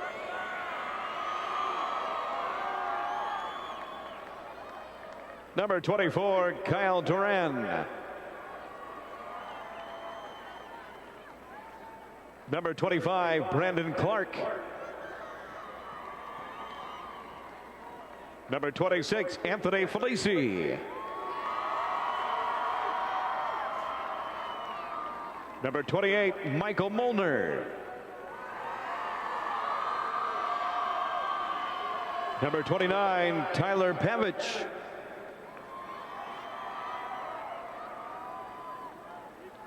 Number 30, Justin Vu. Number 31, William Nichols. Number 32, Christopher Wozni. Number 34, Brendan Peoples. Number 35, Ian Hesterlow. Number 38, Eric Nicholson. Number 39, Marshall Scott. Number 40, Lucas Bond. Number 41, Sheldon Garcia.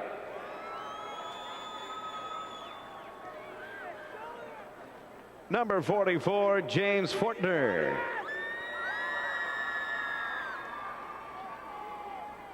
Number 45, Markel Moten.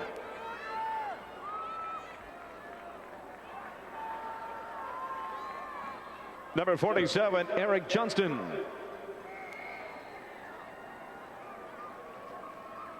Number 48, Anthony Sasitsky.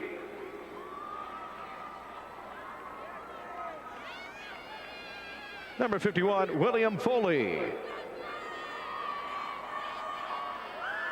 Number 52, Jared Langer. Number 53, Jared Collins. Number 54, Jordan Wisdom.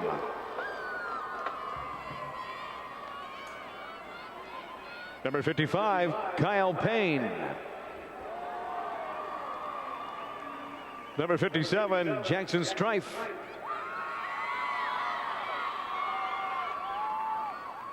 Number 59, Christian Spacratella. Number 61, Andrew Bantern. Number 62, Gary Hyatt.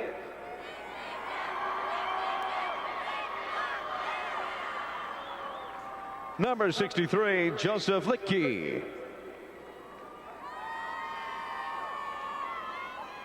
Number 64, Alec Barr. Number 66, Zachary Bandy.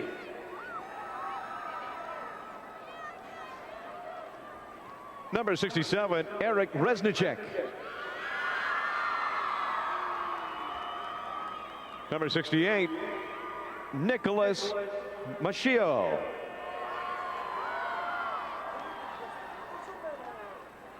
Number 72, Brett Bowden. Number 73, Maxwell Hoffmeister. Number 75, Peyton Rockwell. Number 78, Michael Dargy. Number 79, Anthony Crawford. Number 80, Eric Dolan. Number 82, Elijah Tostenson.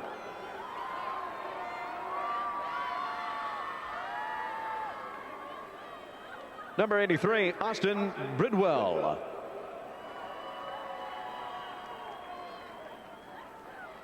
Number 84, Taylor Eckerman.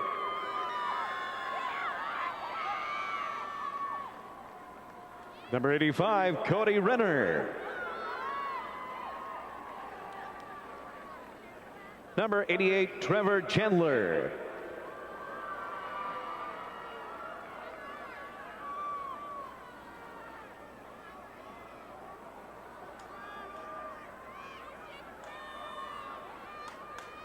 Number 89, Alex McIntyre.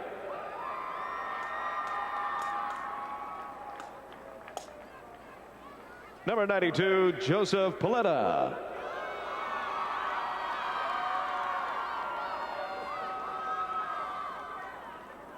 Number 94, Taylor Hackbart.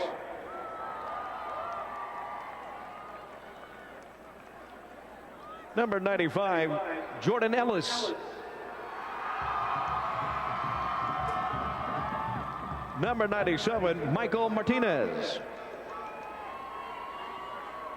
And number 98, Dominic Fournier.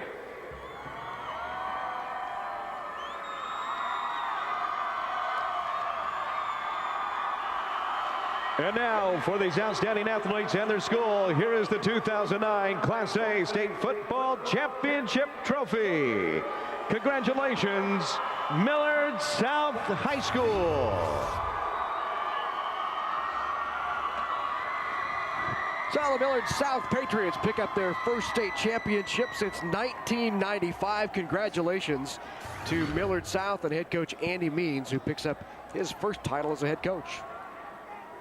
Yeah, congratulations to Andy and his staff. Way too many to mention in terms of the honor here tonight, but his 13 assistants coming in tonight, guys, and taking the championship. They came up a little bit short last year. 21-8 they lost last year to the same Millard West team. Tonight they're champions in Class A. Well done. So what do you think, Matt? Should somebody, I don't know, within a few hundred feet radius here be offering Bronson Marsh? Oh, well, I've only seen him for one game, but I can say I was impressed tonight, and I think whoever gets him is going to get a tremendous athlete. And I've never met him personally. Obviously, there's a lot more to the recruiting process than running a 40 and bench press and all that stuff, but his numbers look good. Tonight he showed leadership. He was able to run it, throw it. I like the athleticism. What else could he have done tonight? And so I really like what I saw, and I give credit to this entire Millard South team. This was a great way to come back and beat the team that beat you the year prior. Those guys, that's a happy bunch out there right now. Absolutely. Well, congratulations to the Millard South Patriots. They finished the season at 13-0, and they are the Class A state champions in 2009. You see the happy bunch getting ready to pose with the state championship trophy. John Bishop and Andy Means down there among them, as everybody's piled in and making sure they get that moment for a lifetime.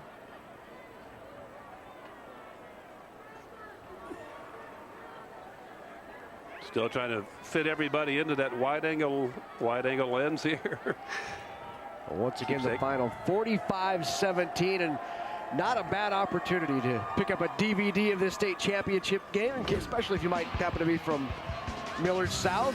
Only 1995. That's exactly right. Plus shipping and handling. Oh, right. You can pick it up by calling 800-868-1868 or go to our website at netnebraska.org/sports and preserve that state championship memory for a lifetime. When you call, just make sure you let us know what class or what team you're wanting a DVD copy of. It's good to have it just for your own personal use, but also good to pick up an extra copy or two for gifts this time of the year. Christmas coming up and whatnot, and you know, birthday gifts, any kind of gifts coming up. It's a really good piece to have. Well, time now to hear from the champs. Let's go down to John Bishop. He's with a couple. Well, first off, before we get started with Coach Brunson, tell us about the drive they got. They got within 17-10 on that long pass. You came right back down the field and pretty much stuffed it down their throat. Well, our offensive line did a really good job tonight, and and our backs, they played great, breaking tackles. Trey Sykes had a really good night, and I just have to give it to our offensive line. They played really well tonight. Now, in the whole process, you also set a couple of records along the way. What does that mean to you to have your name in the record book? It's good, but we won state, and that's my biggest goal. That was our biggest goal this year, and that tops everything. You've kind of taken incremental steps every year you've been here at Millard South, and this is the year you finally capped it off. Yeah, a lot of it's just experience, and got to keep building off each year. Do you think this is the last time you're going to play on this field, or you want one more crack? I want one more crack. All right. Congratulations, Coach. You've been on this field. I have to ask you, you've had a lot of great memories, but where does this one rate? This rate's right up there. Maybe the 78 Oklahoma game and this one are the two biggest ones, but I'll tell you what, I'm just so proud of these kids and the coaches and everything they've done. They had a motto this year to finish the job, and they finished the job and went undefeated, and I can't say enough about them. They're just a great group of kids. They're a very cohesive team, close-knit team, and it showed on the field and in the game tonight. Based on the talent you had coming back, you had a bullseye on your back from the very beginning, a lot of expectations for you. How does it feel to not only accomplish the final end goal, but also go undefeated and look as dominant as you did in a lot of your games this year? Well, I think it's a tribute to the kids and the work that they did in the offseason, and a tribute to the coaches to prepare them.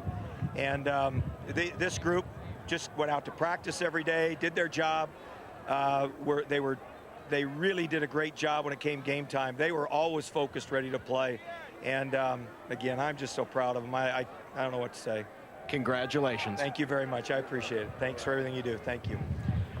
So congratulations to the Millard South Patriots. The final 45-17, not only a state championship, guys, but a perfect season, 13-0. And you toss in there a couple of all-time records, and I guess you couldn't wrap it up and put it in a bow any better than what they did. You betcha, Larry. And then again, you tip your hat and your helmet to Millard South Annie Means for just persevering after last year's disappointment, coming back this year.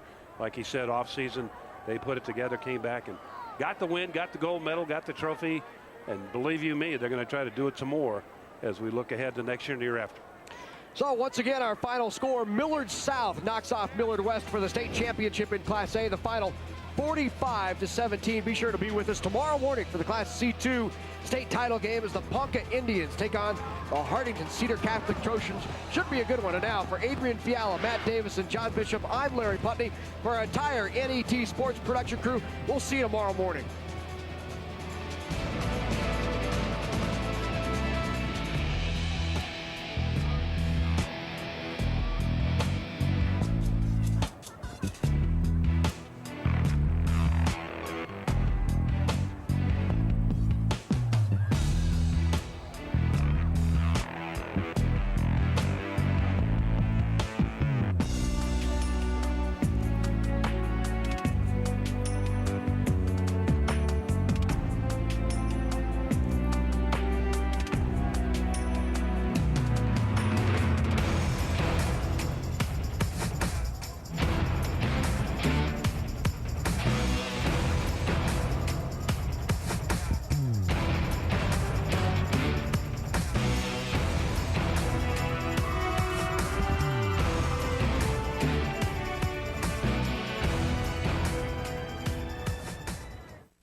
Programming on NET Television is made possible in part by U.S. Bank. The U.S. Bancorp Foundation supports charitable, educational, and community service-oriented organizations in communities across Nebraska and the nation. U.S. Bank employees dedicate their time and efforts to local causes they are truly passionate about. U.S. Bank. Wherever you go, you'll find us.